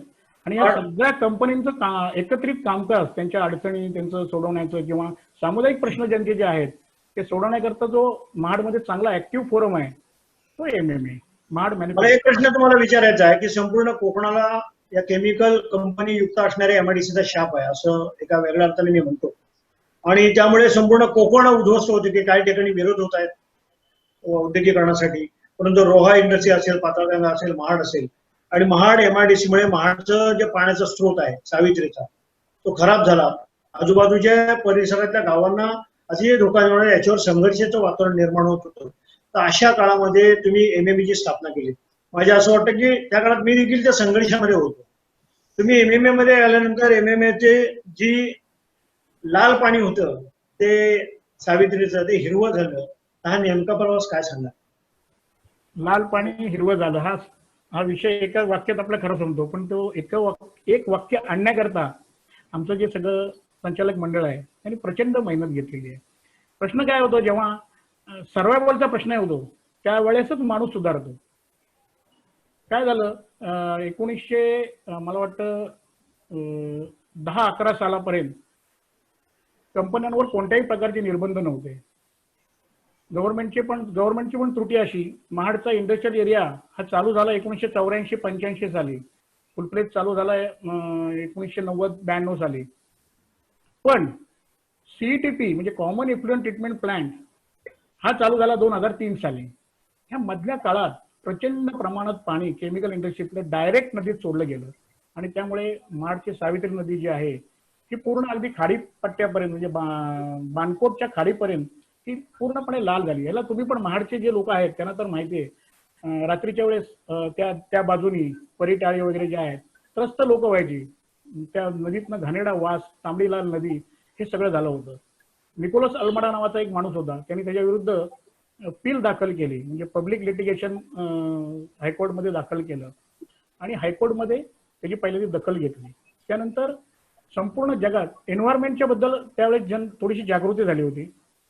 संपूर्ण जगाचा एक सर्वे केला गेला आणि सांगायला तेव्हा असं वाईट वाटतंय की अख्ख्या जगामध्ये त्या सर्वेचा रिझल्ट म्हणून ज्या 30 घाणेरडे जागा अख्ख्या जगातल्या in all world, Maharashtra times dirty 30 times of इंडियामध्ये जे आर्टिकल आले डर्टी 30 नावाने, जगातल्या जे 30 घाणेरडी ठिकाणं होती प्रदूषणाच्या दृष्टीने त्याच्यामध्ये आपल्या महाडचा 11वा नंबर होता. याची विशेष दखल कोर्टाने घेतली आणि त्यांनी जवळजवळ 30-40 इंडस्ट्रीज तातडीने बंद कराव्या अशी नोटीस काढली. आणि पुन्हा परत तिथं आलो आपण. सर्वायवलचा प्रश्न निर्माण झाला. जेव्हा सर्वायवलचा प्रश्न होतो तेव्हा माणूस खडबडून जागा होतो आणि त्यामुळे पुन्हा हे सगळे आम्ही संघटित झालो. 2011 साली पुन्हा एकदा मी नव्याने स्टार्ट झालो. तुम्हाला सांगितलं की पुन्हा माझी कंपनी चालू झाली होती, पुन्हा माझ्या ज्या सोशल ऍक्टिव्हिटीज त्या सुद्धा चालू झाल्या आणि त्या सोशल ऍक्टिव्हिटीज चालू झाल्यानंतर आम्ही पहिला जर कुठला प्रोजेक्ट घेतला असेल, आमचे चेअरमन भोसले होते, त्यानंतर पण नेमके भोसले त्यावेळेस रिटायर झाले, त्यानंतर पठारे साहेब म्हणून होते, त्यांच्या चेअरमन आणि मी व्हाईस चेअरमन आणि आमचं संचालक मंडळ यांनी निर्णय घेतला की ह्याच्यात आपण आमूलाग्र बदल घडवायचा. आम्ही प्रत्येक कंपनी टू कंपनी सर्वे केला, प्रत्येक कंपनीमध्ये काय त्रुटी आहेत. आम्ही टेक्निकल असल्यामुळे प्रत्येक कंपनीला काय त्रुटी आहे, तुम्ही चांगलं काम करणं कसं गरजेचं आहे, तुमचं सर्वायवल त्याच्यावर डिपेंड आहे. तुम्हाला जर करोडो रुपयाचा धंदा जर या भागात करायचा असेल तर या भागातल्या लोकांना तुम्ही अशा प्रकारचं प्रदूषण देता कामा नये असं प्रत्येकाला बिंबवलं. 2009, 10, 11, 12 पर्यंत जो सगळी घाण झाली होती ती 12, 13, 14, 15 सालापर्यंत हळूहळू सगळ्या कंपन्यांना पटायला लागलं. त्यांनी स्वतःचे ETP, जे ETP म्हणजे प्रत्येक कंपनी इफ्लुएंट ट्रीटमेंट प्लांट, हे नावाला होते, बंद असायचे, कोणत्याही प्रकारची ट्रीटमेंट केली जायची नाही, असंच असं पाणी सोडलं जायचं. सगळ्यांना त्याचं महत्व आम्ही पटवलं, वेळोवेळी मिटिंग घेतल्या, नियमांची बंधनं आणली आणि सगळ्यांनी आम्हाला चांगला पॉझिटिव्ह रिस्पॉन्स दिला. आणि या पॉझिटिव्ह रिस्पॉन्स देत असल्यामुळे हळूहळू सगळ्या कंपन्यात सुधारणा झाली. सगळे एटीपी प्लांट चालू झाले. प्रत्येक कंपनी आपल्या एफ्लुएंटची आपल्या कंपनीमध्ये ट्रीटमेंट करायला लागलं. आणि ही ट्रीटमेंट झाल्यामुळे साहजिकच जो आमच्या सीटीपी कॉमन इफ्लुएंट ट्रीटमेंट प्लांटवर जो बोजा यायचा की जिथे ट्रीटमेंटच होऊ शकायची नाही कारण तशी ती यंत्रणाच नव्हती, तर चांगल्या प्रकारची इफ्लुएंट इनलेट क्वालिटी आल्यामुळे आम्ही लवकरच त्यात सुधारणा केली. आणि हळूहळू 1-2 वर्षांनी नदीचा स्त्रोत सुधारला. आणि 2015, 16 आणि 17 या सालामध्ये मिरॅकल घडलं. आता आमचा इफ्लुएंट ट्रीटमेंट प्लांट महाडचा आहे तो अतिशय चांगल्या प्रकारे म्हणजे अख्ख्या महाराष्ट्रात हा 1 नंबर चालतो. आणि त्याचीच फलश्रुती म्हणून 2017 साली आम्हाला म्हणजे 30-30 जो होता 2011 साली, 2017 साली आम्हाला महाराष्ट्र सरकारचा सर्वोच्च पुरस्कार जो असतो वसुंधरा अवॉर्ड हा आम्हाला मिळाला. आणि तो मुख्यमंत्र्यांच्या हस्ते मी स्वतः तो स्वीकारलेला आहे. मला वाटतं सुधीरभाई आपण त्याची साक्षी आहात. त्या कार्यक्रमाला मी होतो, स्टेजवरच होतो. आणि मला अतिशय अभिमान वाटला त्या गोष्टीला की आपलाच एक सहकारी महाडचा आणि ज्या महाडच्या भूमीमध्ये आपण राहतो त्यांना वसुंधरा पुरस्काराने सन्मानित केलं जाते. मला असं वाटतं की आपल्या चांगल्या कार्याची दखल कोर्टाने देखील घेतलेली आहे. तर तो जरा आपण खुलासा केला. आणि ही जी पील दाखल केली होती अल्मेडानी त्याच्यामधनं हायकोर्टनी आम्हाला बायजतगिरी म्हणजे ते एक पार्टी म्हणून होतो तर आम्हाला पार्टी म्हणून त्यांनी आम्हाला डिस्चार्ज केलं. म्हणजे आता आम्ही त्या पीलमध्ये पार्टी म्हणून नाही आहोत. आणि सांगायची गोष्ट अशी की आम्हाला महाराष्ट्रामध्ये हा जो अवॉर्ड मिळाल्यामुळे बऱ्याच इंडस्ट्रियल एरियामध्ये महाराष्ट्रातल्या इफ्लुएंट ट्रीटमेंट सुधारलं नव्हतं. सरकारची धोरणं कडक झाली आणि त्यांनी जवळजवळ महाराष्ट्रातले सगळे इफ्लुएंट ट्रीटमेंट प्लांट हे MIDC तर्फे किंवा सरकारतर्फे चालवावेत असा निर्णय घेतला.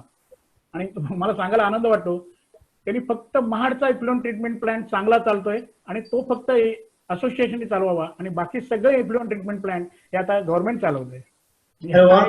म्हणजे खऱ्या अर्थाने वसुंधरा नंतरचा आणखीन एक तुम्हाला मिळालेला शासनाचा एक आउटस्टँडिंग पुरस्कार असं म्हणायला हरकत नाही. हा त्यांनी आम्हाला त्यातनं वगळलं. म्हणजे मला पुरस्कार किंवा हे मिळाल्याचा आनंद नाही, आम्ही हे करू शकलो आणि इथल्या लोकांना आपण चांगलं जीवन देऊ शकलो याचा मला जास्त आनंद आहे. हा नाहीतर कदाचित कंपन्या बंद पडून इथं रोजगाराला असंख्य चांगलं पाणी मिळणं, चांगलं जीवन, चांगलं पाणी मिळणं हा इथल्या लोकांचा हक्क आहे. तो हक्क आपण डावणारे आपण कोण? आपण त्यांच्या स्त्रोताची म्हणजे ही समाजाप्रती असणारी जी आपली भावना आहे ती नक्कीच महत्वाची आहे. मला वाटतं MMAनी ज्या वेळेला हे त्याचा वसुंधरा पुरस्कार मिळाला प्रदूषणाची परिस्थिती सुधारली पण त्यांनी स्वतःला कुठेतरी अपराधी समजलं आणि आपल्या आजूबाजूच्या गावांना जो त्रास झालाय तो कसा दूर करता येईल या अनुषंगाने MMAने समाजाचं एक वेगळं काम सुरू केलंय. मला थोडक्यात असं सांगा की MMAने आता समाजोपयोगी जो फंड असतो तुमच्या कंपन्यांकडे तो एक फंड आहे CSR फंड, त्याच्या माध्यमातून आपण आजूबाजूची जी अफेक्टेड खेडी आहेत किंवा आजूबाजूच्या काम करणाऱ्या शैक्षणिक सामाजिक संस्था आहेत किंवा आजूबाजूच्या खेड्यामध्ये असणाऱ्या पाण्याचे प्रश्न आहेत त्याबाबत MMA सुद्धा काय करू शकतो? आम्ही म्हणजे टप्प्याटप्प्याने सांगतो. पाणी पुरवठा, शिक्षण, खेळ, आरोग्य या सगळ्या गोष्टी आणि शिक्षण ह्याचं उच्च शिक्षण या 4 सूत्रींवर काम करायचं ठरवलं. पाणी पुरवठ्यामध्ये या खाडी पट्ट्यामध्ये अफेक्ट झालेली जी गावं होती 25-30 त्या 25 गावांना गेले 8-10 वर्ष आम्ही मोफत पाणी पुरवठा करतोय. 90% बिल गावांनी भरायचं, 10% बिल गावांनी भरायचं आणि 90% बिल त्यांचं आम्ही भरायचं. असं आम्ही जवळजवळ गेले 8-10 वर्ष करतोय. आणि ही जी लोक आमच्यापासून दुरावली होती, एक MIDC चे लोक आणि गाववाले यांच्यामध्ये एक संघर्ष होता.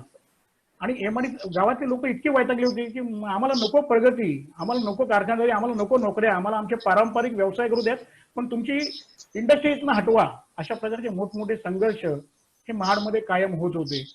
तर याला कुठेतरी हे आमचे सगळे प्रयत्न आहेत. आम्ही शैक्षणिक क्षेत्रात रायगड जिल्हा परिषदेच्या महाड तालुक्यातील जवळजवळ 125 शाळांना आम्ही डिजिटलायझेशन केलं. त्या सगळ्यांना आम्ही चांगल्या प्रकारचे संगणक, चांगल्या प्रकारचे प्रोजेक्टर्स हे त्यांना दिले.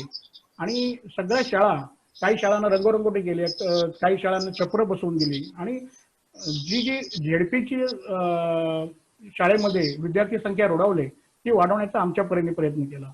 खेळाच्या ह्याच्यामध्ये जे चांगले खेळाडू आहेत पण त्यांची गुणवत्ता असून देखील उच्चस्तरीय जाऊ शकत नाहीत पैशाच्या अभावी, त्यांना काही तिरंदाजीमध्ये तो मालुसरे नावाचा मुलगा असेल, वेट लिफ्टिंग मध्ये गायकवाड नावाची मुलगी असेल, चांगले खेळाडू होते. पण पैशाच्या अभावी ते त्यांची साधनं घेऊ शकत नव्हते व्यायामाचे आणि पुढे जाऊ शकत नव्हते. त्यांना आम्ही वेळोवेळी आणि योग्य वेळेस मदत केली. आज ते राष्ट्रीय स्तरावर चमकत आहेत. मला वाटतं ती गायकवाड नावाची मुलगी तर तिच्या खेळामुळे रेल्वेमध्ये निवडली गेली आहे, त्या ती रेल्वेची खेळाडू आहे. अशा प्रकारे आपण काम करत असतो. आरोग्यामध्ये सांगत झालं तर आम्ही MMA तर्फे 2011 साली एक हॉस्पिटलच उभारलंय. कुठल्याही इंडस्ट्रियल एरियामध्ये असं असोसिएशनचं हॉस्पिटल असं नसतं. काही मोठ्या कंपन्या ज्या आहेत, बिर्ला सारख्या किंवा इथे सुकेळी खिंडीत एक कंपनी आहे, त्यांचे हॉस्पिटल असतात, महाराष्ट्र सिमलेस पाईप. पण असोसिएशनचं हॉस्पिटल ही संकल्पना आमच्या महाडमध्ये. या हॉस्पिटल हे आमचं एक तर महाड तालुक्यातलं 24 तास उघडं असणारं हॉस्पिटल आहे. अक्षरशः माफक दरात, म्हणजे 50 रुपये OPD आणि 100 रुपये IPD या चार्जमध्ये आम्ही लोकांना तिथल्या संपूर्ण आजूबाजूच्या गावात, फक्त इंडस्ट्री करता नाही, सर्व लोकांसाठी ते हॉस्पिटल उपलब्ध करून दिलंय.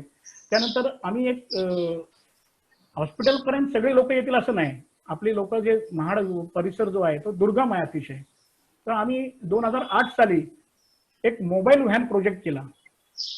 त्या 2008 साली म्हणजे मला वाटतं 1 ऑगस्ट 2008 साली आम्ही ती मोबाईल व्हॅन चालू केली. आता ती कोविडमुळे फक्त बंद आहे. कोविडमुळे ती गावोगावी जात नाही. आत्ताच या 4-5 महिन्यात बंद झाले.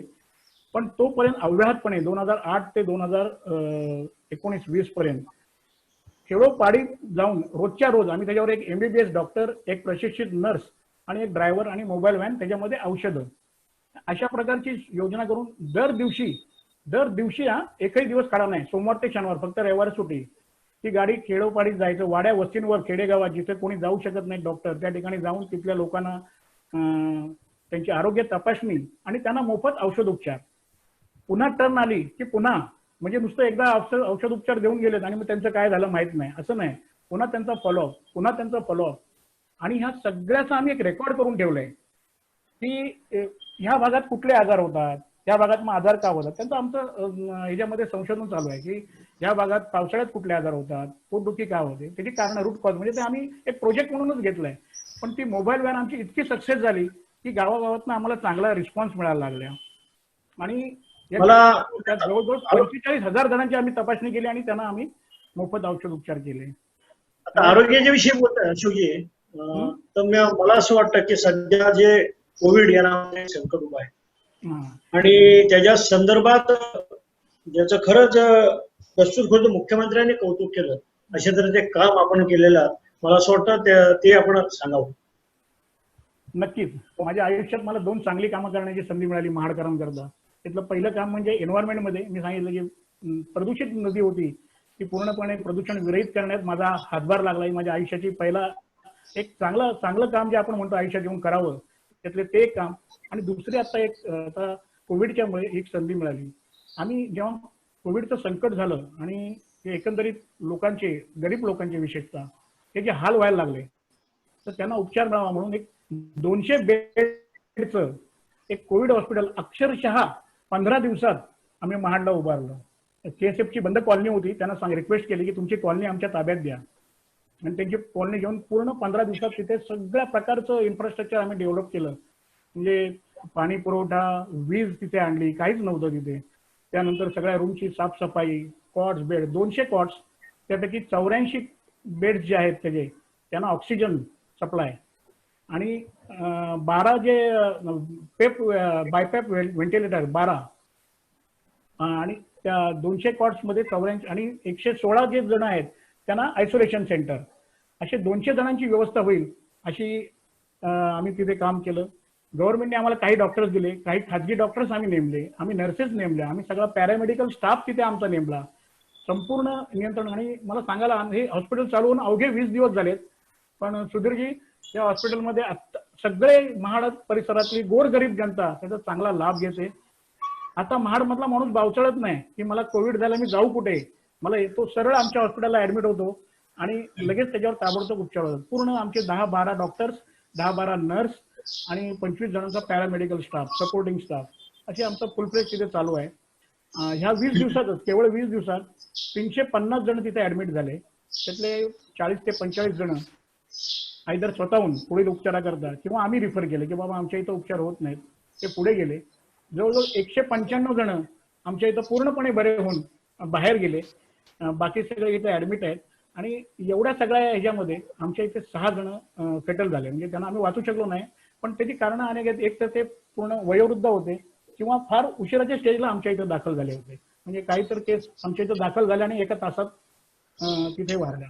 ते 6 सेटल झाले. म्हणजे किमान 195 जणांना आपण चांगल्या प्रकारे उपचार करून वाचवलं. आणि एवढं मोठी फॅसिलिटी, आणि ही जी फॅसिलिटी आहे जोपर्यंत कोविडचा प्रभाव कमी होणार नाही तोपर्यंत आम्ही चालवणार आहोत. ही फॅसिलिटी चालवण्याकरता आम्हाला इन्फ्रास्ट्रक्चर डेव्हलपमेंटमध्ये जवळजवळ 1.5 कोटी रुपये खर्च आला.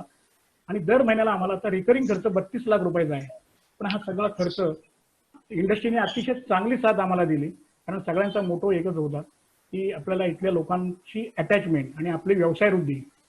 इथल्या लोकांचं जीवन जर आपण सुधारलं तरच आपल्याला इथनं लोक मिळतील ना. शेवटी फॅक्टरी काही यंत्रावर चालत नाही, इथल्या माणसांवर चालते, इथल्या माणसांच्या मानसिकतेवर चालते. त्यामुळे त्यांची मानसिकता आणि त्यांचा विश्वास जपण्याचं काम जे आहे या माध्यमातून आम्ही केलं. अशोकजी, खरं तर गेले 1.25 तास आपण एकूणच तुमच्या प्रवासाविषयी जाणून घेतोय. मला 2 गोष्टी अधोरेखित कराव्याशा वाटतात की महाडसारख्या ज्या काळात तुम्ही ह्या साऱ्या व्यवसायामध्ये पदार्पण केलं त्या काळामध्ये महाडसारख्या छोट्या गावामध्ये कुठल्याही प्रकारची सुविधा नव्हती. एक साधा टेलिफोन होता. आता इंटरनेट आलं, मोबाईल आलं, सगळी साधनं आली, आता अत्याधुनिकता आली. म्हणजे माझ्या मनात आलेला एखादा विचार दुसऱ्या मिनिटाला तुमच्यापर्यंत पुरवण्याचं काम आता ही माध्यमं करतायत. पण अशा काळामध्ये देखील आपण खंबीरपणे उभं राहिला. मला वाटतं आपला जो टॉपिक आहे किंवा आपण ज्याच्यासाठी हा उपक्रम चालू केलाय डायमंड बिहाइंड द कर्टन, तर आत्ताची तरुण पिढी आहे की ज्याच्याकडे काही काळ नैराश्य येऊ पाहते. आजूबाजूला काय घडते ती पाहण्याची त्यांची तयारी नाहीये. नुसतं नोकरी हा डोळ्यासमोर ठेवून आपण पुढे चालत राहतो. म्हणजे शिक्षण घेतलं की नोकरी, पण शिक्षणानंतर मुळातच आपल्या समाजाची जी मानसिकता आहे जुनी ती नोकरदार म्हणून नाही, म्हणजे नोकरी करणार नाही तर नोकर ठेवणाऱ्यांची आहे, म्हणजे मालकाची मानसिकता आहे, व्यापाराची मानसिकता आहे. मुळातच आपण ज्या काळामध्ये इथं आलो त्या काळापासून आपण व्यापार किंवा एक नेतृत्व म्हणून आपण काम करत आलेले आहोत. मला असं वाटतं की तुमच्या प्रवासातले जे टप्पे आहेत, चढ उतार आहेत, त्या नक्कीच प्रेरणा देणाऱ्या अशा आहेत की एका काळामध्ये एक इंडस्ट्रीचा मालक म्हणून रुबाब, दुसऱ्या काळामध्ये इंडस्ट्रीच्या दारापर्यंत जायची सुद्धा खंत, तिसऱ्या काळामध्ये पुन्हा एकदा काम करताना असं काम करायचं की जे देशाच्या संरक्षण व्यवस्थेशी निगडीत आहे. मला असं वाटतं तुम्ही मागाशी ज्याचा मी उल्लेख केला की आपण देखील सैनिक आहात. फिनिक्स पक्षाने जी काही भरारी घेतलेली आहे तशा पद्धतीची भरारी तुम्ही तुमच्या जीवनामध्ये घेतलेली आहे. एक तुमचा समाज बांधव, एक मित्र म्हणून अभिमान वाटतो मला तुमचा. कारण का मोठमोठ्या शहरामध्ये खूप इन्फ्रास्ट्रक्चर असतात, खूप काही सोर्सेस असतात, पण महाडसारख्या ठिकाणी सोर्स निर्माण करणं, त्याचा आपण उपयोग करणं आणि मोठं होणं, हा जो तुमचा प्रवास आहे तो नक्कीच प्रेरणादायी आहे. या प्रवासामध्ये तुमच्या पत्नी मिलन यांचं योगदान देखील मोलाचं आहे. म्हणजे एकीकडे स्ट्रगल करत असताना एकीकडे आपलं कुटुंब, आपल्या मुलींचं शिक्षण आणि त्यांच्यावर घडवणारे आदर्श संस्कार. मला असं वाटतं RSS आणि अखिल भारतीय विद्यार्थी परिषद या 2 संस्थांचा जो संस्कार तुमच्या मनावर आहे, जीवनावर आहे, त्याचा आदर्श परिपाठ भविष्याच्या वाटचालीकडे आहे. तुम्ही मला वाटतं 56 वर्षाचे तरुण आहात. कारण का काम करणाऱ्या माणसाला किंवा कार्य करणाऱ्या माणसाला वय नसतं, आव्हानं खांद्यावर घेऊन धावतो तोच तरुण, असं योजनात तत्त्याने म्हटलेलं आहे की याचा मगाशी ओझरचा उल्लेख केला. मला वाटतं असं वाटतं की अजूनही सुद्धा तुम्हाला काय करण्याची उमेद आहे. किंवा आता जनरली आमच्यासारखा माणूस म्हणतो की आता 60 वय झाला म्हणजे निवृत्त होऊन घरी बसा. केंद्रात असाल तर 60 वर्ष आणि महाराष्ट्रात असाल तर 58 वर्ष. मला असं वाटतं महाराष्ट्र शासनाच्या सेवेत तुम्ही असलात तर 2 वर्ष निवृत्त झाला असतात आणि केंद्राच्या जर नोकरी असतं तर 4 वर्ष निवृत्त झाला असतात. मला असं वाटतं की आता बस झालं, भोगलं तेवढं खूप झालं, आता आनंदाने जगावं बायका मुलांच्या मध्ये, असं मनात आलं तर काही चूक नाही. अशोक नायगावकर असं म्हणतात निवृत्त लोकांच्या बाबतीत की काही पिण्यात गेले आणि काही पुण्यात गेले, म्हणजे ते शांत व्हायला गेले. नक्की आपलं काय भविष्याचं धोरण आहे? आता सुधीरजी, मी अजून कुठेच हे डिक्लेअर केलं नव्हतं, पण सांगतो की तुम्ही जे म्हटलं की, आणि मला जाणीव करून दिलीत की तुमचं रिटायरमेंटचं वय जवळ आलंय, पण मला स्वतःला तसं वाटत नाही खरं सांगायचं. कारण कंपनीमध्ये काम करणं, इंडस्ट्रीमध्ये काम करणं, लोकांकरता काम करणं ही माझी पॅशन आहे. आणि पॅशनला कधीच वय नसतं. माझी पॅशन ही मला शेवटच्या श्वासापर्यंत जगायची. आणि रिटायरमेंटच्या बद्दल जर बोलाल तर मी तुम्हाला सहज अनाहूत माहिती देतो. मी आत्ता नुकताच एक कोविडचं संकट यायच्या आधी एक 7-8 महिन्यापूर्वी महाड इंडस्ट्रीमध्ये आणखीन एक प्लॉट खरेदी केलेला आहे. आणि तुम्ही म्हणतात त्यात माझं वय 56 आहे. 8व्या वर्षी आता ऍक्च्युली प्लॉटिंगचं काम, सरकारी परमिशन मिळण्याचं काम, त्यानंतर इतर जे प्लॅन्स वगैरे अप्रूव्हल करणं ही प्रक्रिया आहे. ही प्रोसेस चालू होईपर्यंत पूर्ण होईपर्यंत 2 वर्ष लागतील. आणि जेव्हा तुम्ही म्हटलं की 58च्या वेळेस शाल श्रीफळ नारळ घेऊन माणूस बाहेर जाईल, तेव्हा माझं प्लॅनिंग असं आहे की माझ्या नवीन कंपनीचा नारळ मी तिथे वाढवीन 58व्या वर्षी, अशी माझी मनीषा वा आहे. वा. प्रत्येक समाज बांधवाला याचा नक्कीच अभिमान आहे की वयाच्या 58व्या वर्षी नवीन व्यवसायाचा शुभारंभ करणं ही खऱ्या अर्थाने उमेद आहे. चल उचल हात्यार असं एक म्हटलेलं आहे. गाड्या होऊन हुशार तुला नव्या जगाची आणि तुझ्या कामामधून उद्या पिकल सोन्याचा राग, असं बापटाने एका कवितेमध्ये तरुणांना आव्हान केलेलं आहे. समाज बांधव अशोक तरडी यांचा प्रवास तसं जर का मांडायचं म्हटलं तर अतिशय संक्षिप्त स्वरूपात आपण त्याची चर्चा केली. खरं तर खूप काही सांगण्यासारखं असतं, परंतु आपल्याला जे प्रेरणादायी आहे ते आपण या ठिकाणी स्वीकारलेलं आहे. या मुलाखतीचा आता शेवट आपण करत आहोत. पुन्हा एकदा अशोक तरडी तुमचे अतिशय मनापासून आभार मानतो. अतिशय मोकळ्या पद्धतीने आपण एक प्रेरणादायी प्रवास आपला आमच्यासमोर मांडला आणि या माध्यमातून आपण जनमानसावर समाज बांधवांपर्यंत पोहोचलात. अनेक समाज बांधवांना आज अशोक तरडी काय याच्या पुढे जे प्रश्नचिन्ह निर्माण झालं होतं ते आता उद्गाराचे तयार झालेलं असेल असा मला या ठिकाणी विश्वास वाटतो. कुसुमाग्रजांची एक सुंदर कविता या ठिकाणी सांगतो की जी प्रत्येकाने आपल्या जीवनामध्ये एकदा तरी वाचली पाहिजे. त्या कवितेचं नाव आहे निवड. तत्पूर्वी मी सतीशभाई आणि त्यांच्या सगळ्या टीमच्या मनापासून आभार मानतो की मुलाखत घेण्याची संधी आपण मला या ठिकाणी दिलीत आणि मी माझ्या छोट्याशा कुवतीनुसार ही मुलाखत केली. काही जर माझ्याकडे चुका झाल्या असतील तर आपण मला क्षमा करा. कुसुमाग्रजांची मला अतिशय आवडणारी कविता की काळोखाचा सागर कितीही अफाट असला तरी त्यात प्रकाशाची बेटही असतातच. काळोखाचा सागर कितीही अफाट असला तरी त्यात प्रकाशाची बेटही असतातच. हा काळोखही सनातन आणि ही बेटही सनातन. हा सागरही सनातन आणि ही बेटही सनातन. म्हणून अखेर मीच ठरवायचं की काळोखाच्या लाटांवर वाहत जाणारा पराभूत नावाडे मी व्हायचं. तेव्हा अखेर मीच ठरवायचं की काळोखाच्या लाटांवर वाहत जाणारा पराभूत नावाडे मी व्हायचं. की प्रकाशाच्या बेटावर सूर्यकिरणांची लागवड करणारा शेतकरी, की प्रकाशाच्या बेटावर सूर्यकिरणांची लागवड करणारा शेतकरी. धन्यवाद. कोणाला काही प्रश्न विचारायचे असले ना तर विचारा. त्याच्याकडे आणि मी एक थोडीशी संधी घेतो 2 मिनिटं फक्त, की अशा प्रकारचं कार्यक्रमाचं नियोजन म्हणजे डायमंड बिहाइंड द कर्टन ही संकल्पना घेऊन जे सतीशभाई, नितीनभाई, अरुणभाई शेठ आणि जी मान्यवर मंडळी जी आहेत सगळी यांनी हा जो कार्यक्रम आखला त्याबद्दल मी खरोखर त्यांना धन्यवाद देतो. आपल्या समाजात अशी कितीतरी लोक आहेत ती खरोखर चांगलं काम करतात पण ती अप्रकाशित आहे, लोकांसमोर ते येत नाही. तर या निमित्ताने मला पहिल्यांदा आज माझ्या 56 वर्षाच्या काळात समाजाच्या एवढ्या मोठ्या फोरमवर पहिल्यांदा काहीतरी बोलण्याची संधी ही जी मला प्राप्त झाली ही तुमच्यामुळे झाली. आणि या संधीमध्ये माझा स्वार्थ असा काही नाही, मला उलटा लोकांना सांगायचंय की अशक्य आपल्याला काय नाही. आपला समाज मगाशी सुधीरने म्हटल्याप्रमाणे हा रोजगार देणारा समाज आहे. आपण सुरुवातीला जे आलो होते ते रोजगार देणारे म्हणून आपल्या समाजातल्या प्रत्येक मुलांनी रोजगार देणारा म्हणून काम करावं आणि आपण स्वतः रोजगार निर्मिती करून आपल्याबरोबर आणखीन अनेक कुटुंबांचं चरितार्थ चालवण्याची जबाबदारी ही आपण घ्यावी. हीच आपल्या समाजाची खरी ओळख आहे. मला संधी दिल्याबद्दल तुमच्या सगळ्यांचे मनापासून आभार.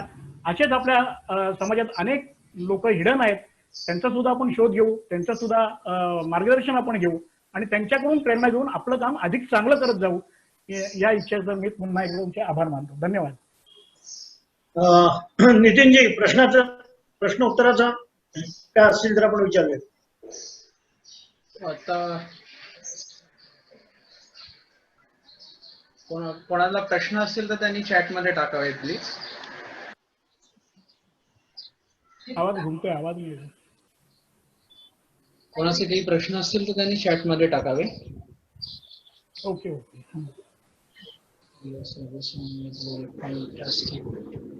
सुधीरजी, आता तरी कोणाचे प्रश्न आलेले नाही आहेत अजून, सो आपण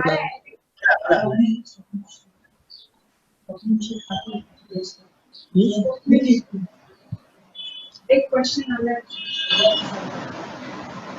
विचारा.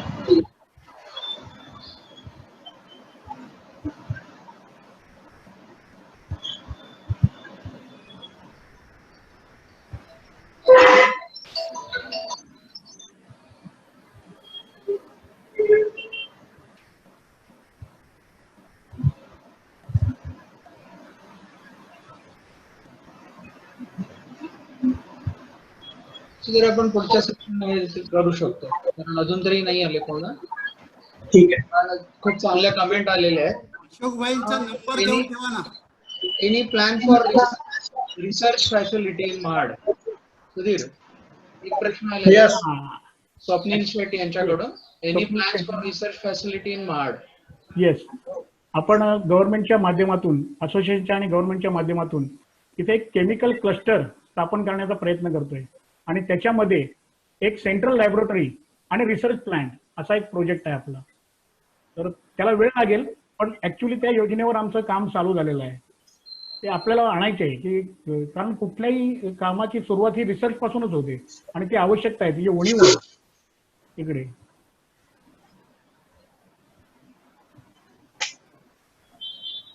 बाकी सगळ्यांच्या चांगल्या चांगल्या कमेंट आहेत बऱ्यापैकी.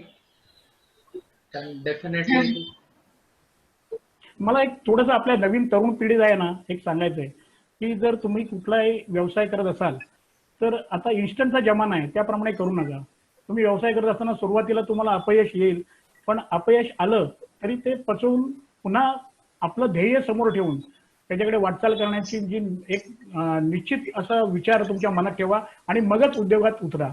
उद्योग टाकला, लगेच यश मिळालं, लगेच पैसे मिळाले, असं कधीही होत नाही. ह्या सगळ्या ड्रीम स्टोरीज आहेत आपल्या, हे सगळे मान्यवर आहेत. आणि दुसरी मला एक सतीशभाई खंत वाटते, मी बरेच कार्यक्रम आपले कर्टन बँडचे बघितले, ह्याच्यामध्ये जो अपेक्षित वर्ग प्रेक्षक म्हणून यायला पाहिजे तर तो दिसत नाही. तरुण मुलं ह्याच्यात आली पाहिजे, तर त्यांना आपण कसं इन्व्हॉल्व्ह करून घेऊ शकू ना, ह्याच्याबद्दल पण आपण जास्तीत जास्त यंग मुलं ह्याच्यामध्ये आली पाहिजे. किंवा त्यांचं भले त्यांना इथे प्रत्यक्ष यायला प्रॉब्लेम असेल तर त्यांच्याशी पण आपलं ऑफ द लाईन रिॲक्शन कसं वाढवता येईल, इंटरॅक्शन कशी वाढवता येईल याचा आपण प्रयत्न करू. निश्चितच आपला जो अनुभव आहे तो त्यांना शेअर करून, म्हणजे आपण जे प्रत्येकाने टक्के टोन पे खाल्ले पाहिजे अशी काही गरज नाही. आपल्या अनुभवातनं जर ते सही सलामत चांगल्या पोझिशनला पोहोचले तर आनंदच आहे. तर अशी माझी इच्छा आहे. आणि असा कुठला प्रोजेक्ट जर तुम्ही करणार नसाल तर निश्चित माझं योगदान द्यायला मी तयार आहे. अरे वा, धन्यवाद.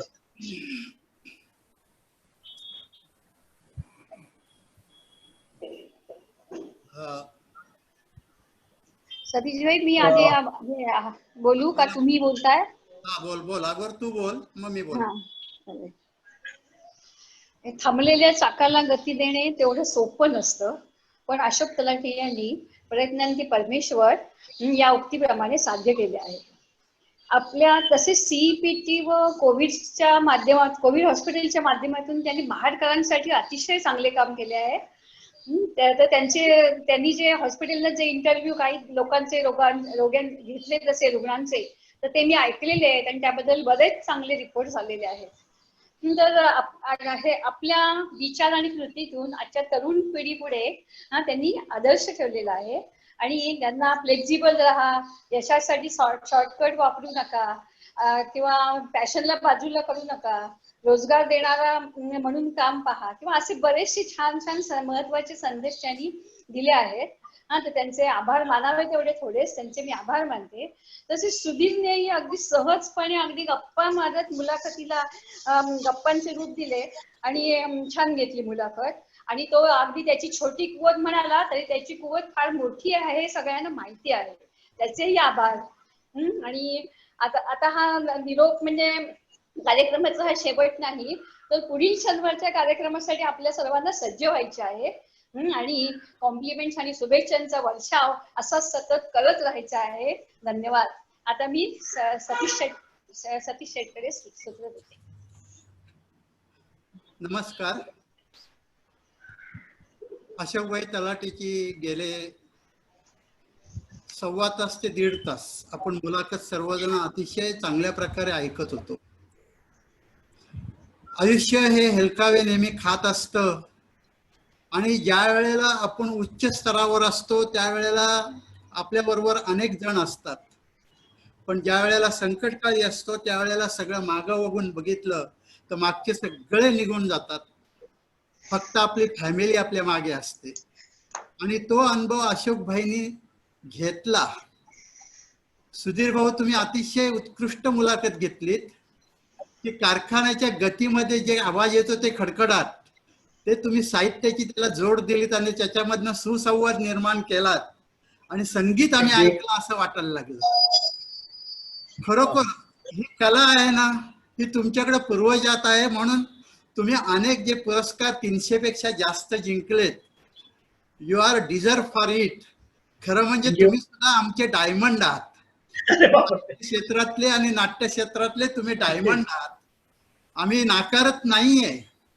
आणि तुम्ही जे बोललात मला की आपण हे जे डायमंड आहे त्याची एक पुस्तिका तयार करू, अशोकबाईंनी तो विषय थोडासा आपल्याला वेगळ्या प्रकारे सांगितला की हे जे अनुभव जे आहेत इतर या लोकांचे डायमंड मंडळीचे, ते आपण कुठेतरी परमनंट पुस्तकाच्या रूपाने प्रसिद्ध करणार आहोत. आणि त्याची पुढाकारगिरी मी सुधीरभाई तुमच्यावर सगळी जबाबदारी सोपवतोय, पुढाकारीपेक्षा जबाबदारी. आणि अशोकभाई, हा कार्यक्रम आम्ही युट्यूबवर लवकरच दाखवणार आहोत. पुढच्या आठवड्यात आम्ही डिक्लेअर करतोय आपलं युट्यूब वगैरे सगळे कार्यक्रम जे आहेत ते आपल्याकडे व्यवस्थित रेकॉर्डेड आहेत, त्याच्यामध्ये एडिटिंग चालू आहे आणि युट्यूबवर नितीनभाई लवकरच ते सादर करणार आहेत.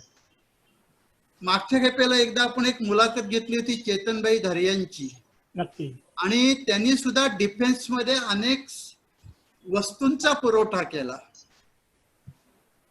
तुम्ही सुद्धा डिफेन्सलाच माल दिलात. किती कौतुकास्पद आणि योगायोग आहे की आपले लोक आज न्यूक्लिअर पॉवर स्टेशन, अग्नी, पृथ्वी, तारापूर अणुभट्टी या ठिकाणी आपला माल जातो. भले आपण त्याच्यामध्ये आपण चरितार्थ चालवतो, पण एक समाधान वेगळं मिळतं की माझा माल या देशाच्या विकासासाठी जातोय, देशाच्या आत्मसन्मानासाठी जातो आणि त्याचा आत्मसन्मान तुम्हाला मिळतोय आणि तुम्ही आमच्या समाजाचे आहात म्हणून तो आम्हाला पण मिळतोय. ही आमची भावना आहे. तुम्ही महाडकर आहात, महाडकर आहेत आणि समाजसेवेचे सुद्धा भान जपलं. सावित्रीचं पाणी खूप खराब होत होतं अख्ख्या दुनियामध्ये, काय म्हणजे ते 11वा नंबर. पण आम्हाला ज्या ज्या वेळेला आम्ही इनडायरेक्टली ज्या वेळेला सावित्री बघायचो त्यावेळेला शिव्या द्यायचो त्या इंडस्ट्रीज लोकांना, हे काय नाही बंद करून टाकलं पाहिजे. पण केल्याने होत आहे, आधी केल्याची पाहिजे असं तुम्ही जे हे केलं. आणि सावित्री आज गंगेसारखी पवित्र आणण्याचा प्रयत्न केलाय. गंगा शुद्धीकरण तिकडं मोदी लक्ष देत आहेत आणि इकडं तुम्ही अशोकभाई तुमची जी संघटना आहे ती सावित्री शुद्धीकरण, म्हणजे ही आपल्या लोकांची एक गंगा आहे कोकणातली. महाडकरांची तर नक्कीच आहे. किती पाणी आलं तरी एखाद्या वर्षी पाणी नाही आलं, दारात नाही आलं तर महाडकरांना चैन पडत नाही. अरे या ती सावित्री माझ्यावर रुसले की काय, बरोबर आहे, नाही आली. नक्की, म्हणजे हे असे आपल्या सगळ्यांची भावना असते. आपल्या मातेसारखी आपण पवित्र ती जपतोय आज. आणि त्या सावित्रीचं खरोखर वस्त्रहरण होत होतं ते तुम्ही थांबवलं आणि आम्हाला खूपच तुमचा अभिमान वाटतो. त्या प्रकारे अशा प्रकारे तुम्ही जी मुलाखत दिली खूप अभिमानास्पद आहे. आणि आतापर्यंत ज्या मुलाखत आहे आणि ही थोडीशी वेगळ्या प्रकारची आहे. एखादा बिझनेस म्हटलं तर खरोखर कधी कधी आपल्याला इतका फटका बसतो की आपण करायचं काय. माणूस विवंचनच असतो आणि त्याला दोनच मार्ग असतात, एक दारूच्या आहारी जाणे नाहीतर आत्महत्या करणे. पण तुम्ही त्या मार्गाने गेला नाहीत, तुम्ही धडाडी दाखवलीत. खरोखर तुम्ही आमचे आदर्श व्हाल, नवीन पिढीचे आदर्श होणार आहात. आणि आज सुधीरभाईंनी तुम्ही आणि आमच्या मंगलादाईंनी जे अतिशय उत्कृष्ट या ठिकाणी जो आमचा 1.5 तास आम्हाला मंत्रमुग्ध केलं, त्याबद्दल आम्ही तुमचे आमच्या डायमंड बिहाइंड द कर्टन या मिशन तर्फे सर्वां कमिटी तर्फे तुमचे आम्ही आभार मानतो. आणि पुन्हा बोलवलं तर पुन्हा तुम्हाला आम्ही नक्कीच बोलू, एवढं मी आश्वासन देतो. एक सतीशभाई, एकच मिनिट बोला. हा रायगडच्या मातीचा गुण आहे. शिवरायांचा पदस्पर्श झालेला आणि आंबेडकरांच्या क्रांतीने पवित्र झालेली भूमी आहे. तर रायगडाच्या कुशीत वसला हा महाड गाव, शिवरायांच्या पदस्पर्शाने झाला पावन, मरणाची ना भीती म्हणून झाला मरहटा, मोडेने पण वाकणार नाही, वचनाचा पक्का. हे या ठिकाणी आपल्याला देतो, आदरकी देतो. आणि आपली एक मिनिट सुधीर, ती तुझी कविता म्हणून दाखव ना, खबरदार. ती असेल तुझ्याकडे तर म्हण. नाही, आता नाहीये माझ्याकडे. खबरदार पाडगावकरांना दम देणारी कविता होती ती. पाडगावकरांना दम दिला होता या कवितेतून. मला काही वेळ आठवल्या त्या मंगलदेव या घराकडे वेळ असेल तर मी सादर करतो. की खबरदार पाडगावकर यापुढे पावसाची गाणी लिहा तर. तुमची पावसाची गाणी खूप गायली आणि पावसाने हजेरी नको तेवढी लावली. दोस्त आपला पाऊस आला उघडा खिडक्या दारे, थेंब होऊनी मुठीत आले आभाळातील दारे असं म्हटलं तर, परंतु गेली खिडक्या आणि दारे असे म्हणण्याची वेळ आली. कोर्टाने आदेश केला पाडगावकरांना अटक करा. मी शेवटच्या त्यातलं कडवं मला आठवतं ते सांगतो. अखेर कोर्टाने आदेश दिला की पाडगावकरांना अटक करा. पाडगावकर म्हटले मी पावसाशिवाय जगूच शकत नाही. अच्छा. असे दम देणारी पाडगावकरांची कविता आधी जर ती असते तर मी आपल्याला सादर केली असती. पण 2005 सालीच्या संदर्भाने ही कविता होती आणि 2005 साली या कवितेने मला राज्यात एक वेगळं दिलं. ती अतिशय छोटी कविता आहे. ती प्रत्येक मोठ्या माणसाला वाटलं त्या पाण्याविषयी, पण छोट्या मुलांना काय वाटलं ते कोणीच म्हटलं नाही. माझी कविता तेवढंच सांगते. दारामध्ये आलं पाणी त्याचं झालं तळ, तळ्यामध्ये डुंगायचं असतं एवढंच आम्हाला माहित होतं. तो पूर आहे का प्रलय आहे आम्हाला काय त्याचं. पाण्यामध्ये आली फडी तिची आम्ही केली होडी, होडी वळवायला खूप खूप मजा आली. कोणाची माडी वाहिली होती आम्हाला काय त्याचं. पाण्यात आली भांडी कुंडी ती सर्व केली कोळा, पाण्यामध्येच भातुकलीचा खेळ सुरू केला. कोणाचा संसार व्हायला होता आम्हाला काय त्याचं. पाण्यामध्ये आली टोपली त्याची आम्ही केली टोपी, त्याच्या खाली कोणाची भाकर झाकली होती आम्हाला काय त्याचं. दारामध्ये आलं पाणी त्याचं झालं तळ, तळ्यामध्ये डुबायचं असतं एवढंच आम्हाला माहित होतं. तो पूर आहे का प्रलय आहे आम्हाला काय त्याचं. पूर आहे का प्रलय आहे. Very good. सुंदर, अतिशय सुंदर. त्याच्यानंतर आपण सर्वजण परत एकदा अशाच रंगमंचावर भेटणार आहोत पुढच्या शनिवारी संध्याकाळी 5 वाजता. आणि त्यावेळेला आपले एक डायमंड आहेत अनिकेत सुभाष गांधी, ठाण्यातले आहेत आणि ते सध्या हिंदुस्तान लिव्हरमध्ये डायरेक्टर म्हणून आहेत आणि संपूर्ण आशियन रिजनचा संपूर्ण कार्यभाग ते पाहतात. ऍक्च्युली म्हणजे थोडक्यामध्ये सांगितलं तर ते मुंबई ठाण्यात कमी असतात, भारतात कमी असतात आणि हिंदुस्तान लिव्हर मधनं बाहेर जास्त असतात. असे त्यांचं शिक्षण म्हणजे ते केमिकल इंजिनियर आहेत, UTCT मधनं झालेले आहेत आणि नेदरलँड मधनं MS त्यांनी पदवी हे पोस्ट ग्रॅज्युएशन केलेलं आहे आणि IIM अहमदाबादली सर्वात भारतामध्ये जिचा 1 नंबर लागतो अशा त्याच्यामधनं मॅनेजमेंटचे त्यांनी परीक्षा पास झालेली आहे. आणि अशा या व्यक्तीचा एक म्हणजे खरंच की सुंदर एक व्यक्ती आपल्याला ती लाभलेली आहे. आणि तिचा परिचय यापूर्वी ज्यांच्याकडे मुंबईमध्ये ज्या भगिनींकडे जागृती होती त्या दीपा शेठ ह्या घेणार आहेत. जसं आता मंगल जशी जागृतीतर्फे घेते तसं जागृती अंकाचं सुद्धा ह्या कार्यक्रमामध्ये मोठं योगदान आहे आणि त्या घेणार आहेत.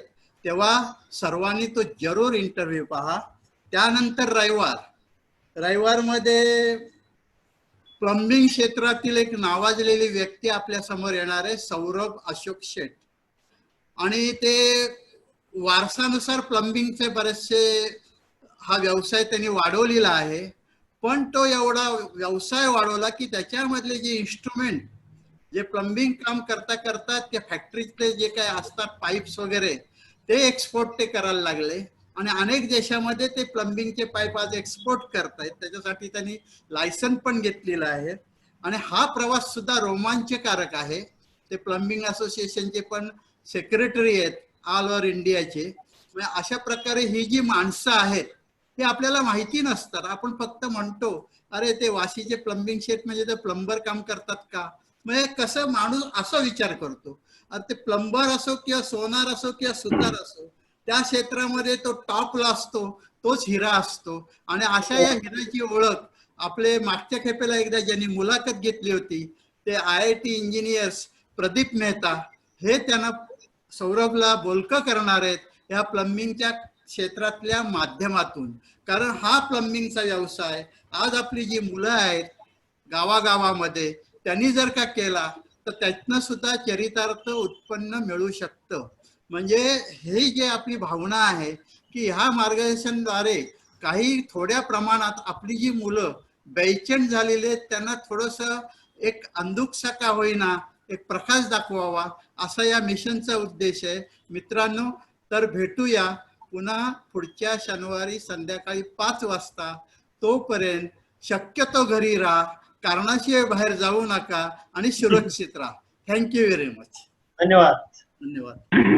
सुधीरभाईंचे पण आभार. सुधीरभाईंनी मला बोलतं केलं म्हणून मला तुमच्यासमोर सगळ्यांसमोर प्रगट होता आलं एवढं. अतिशय सुंदर त्यांनी जी मुलाखत झाली की हा, त्यामुळे सुधीरभाईंचा आभार. कारण काय मुलाखत जर चांगली झाली असेल तर सगळं श्रेय मी सुधीरभाईंना देतो. हो हो 4 तास चढवले त्यांनी त्या मुलाखतीला. नुसती मुलाखत असती तर एवढ्या छानपणे नसती झाली हे आम्ही कबूल करतो. म्हणून ज्याचं श्रेय त्यालाच द्यायला पाहिजे. नक्की. धन्यवाद. धन्यवाद. कारण सगळ्यांचे आभार. स्टेजवर त्यांनी मोठमोठ्यांच्या मुलाखती घेतल्यात अगदी तेच ना. मिनिस्टर पासून सगळ्यांच्या आणि त्यांची भंबेरी पण उडवलेली आहे त्यांनी. पण तुम्हाला तसं त्यांनी केलं नाही. तुम्ही आपले आहात चांगली गोष्ट करताय. थँक्यू. धन्यवाद. नितीन भाई. हो हा आपण आता बंद करूया आणि आपलं युट्यूबचं कधी येणार आहे साधारण तुम्ही सांगितलं तर बरं पडेल. येत्या आठवड्यात येऊन जाईल ते चॅनल ऑलरेडी क्रिएट झालेलं आहे. व्हिडिओ अपलोड चालू आहे. Very good. आभार सगळ्यांचे पुन्हा एकदा. नमस्कार. धन्यवाद. नमस्कार.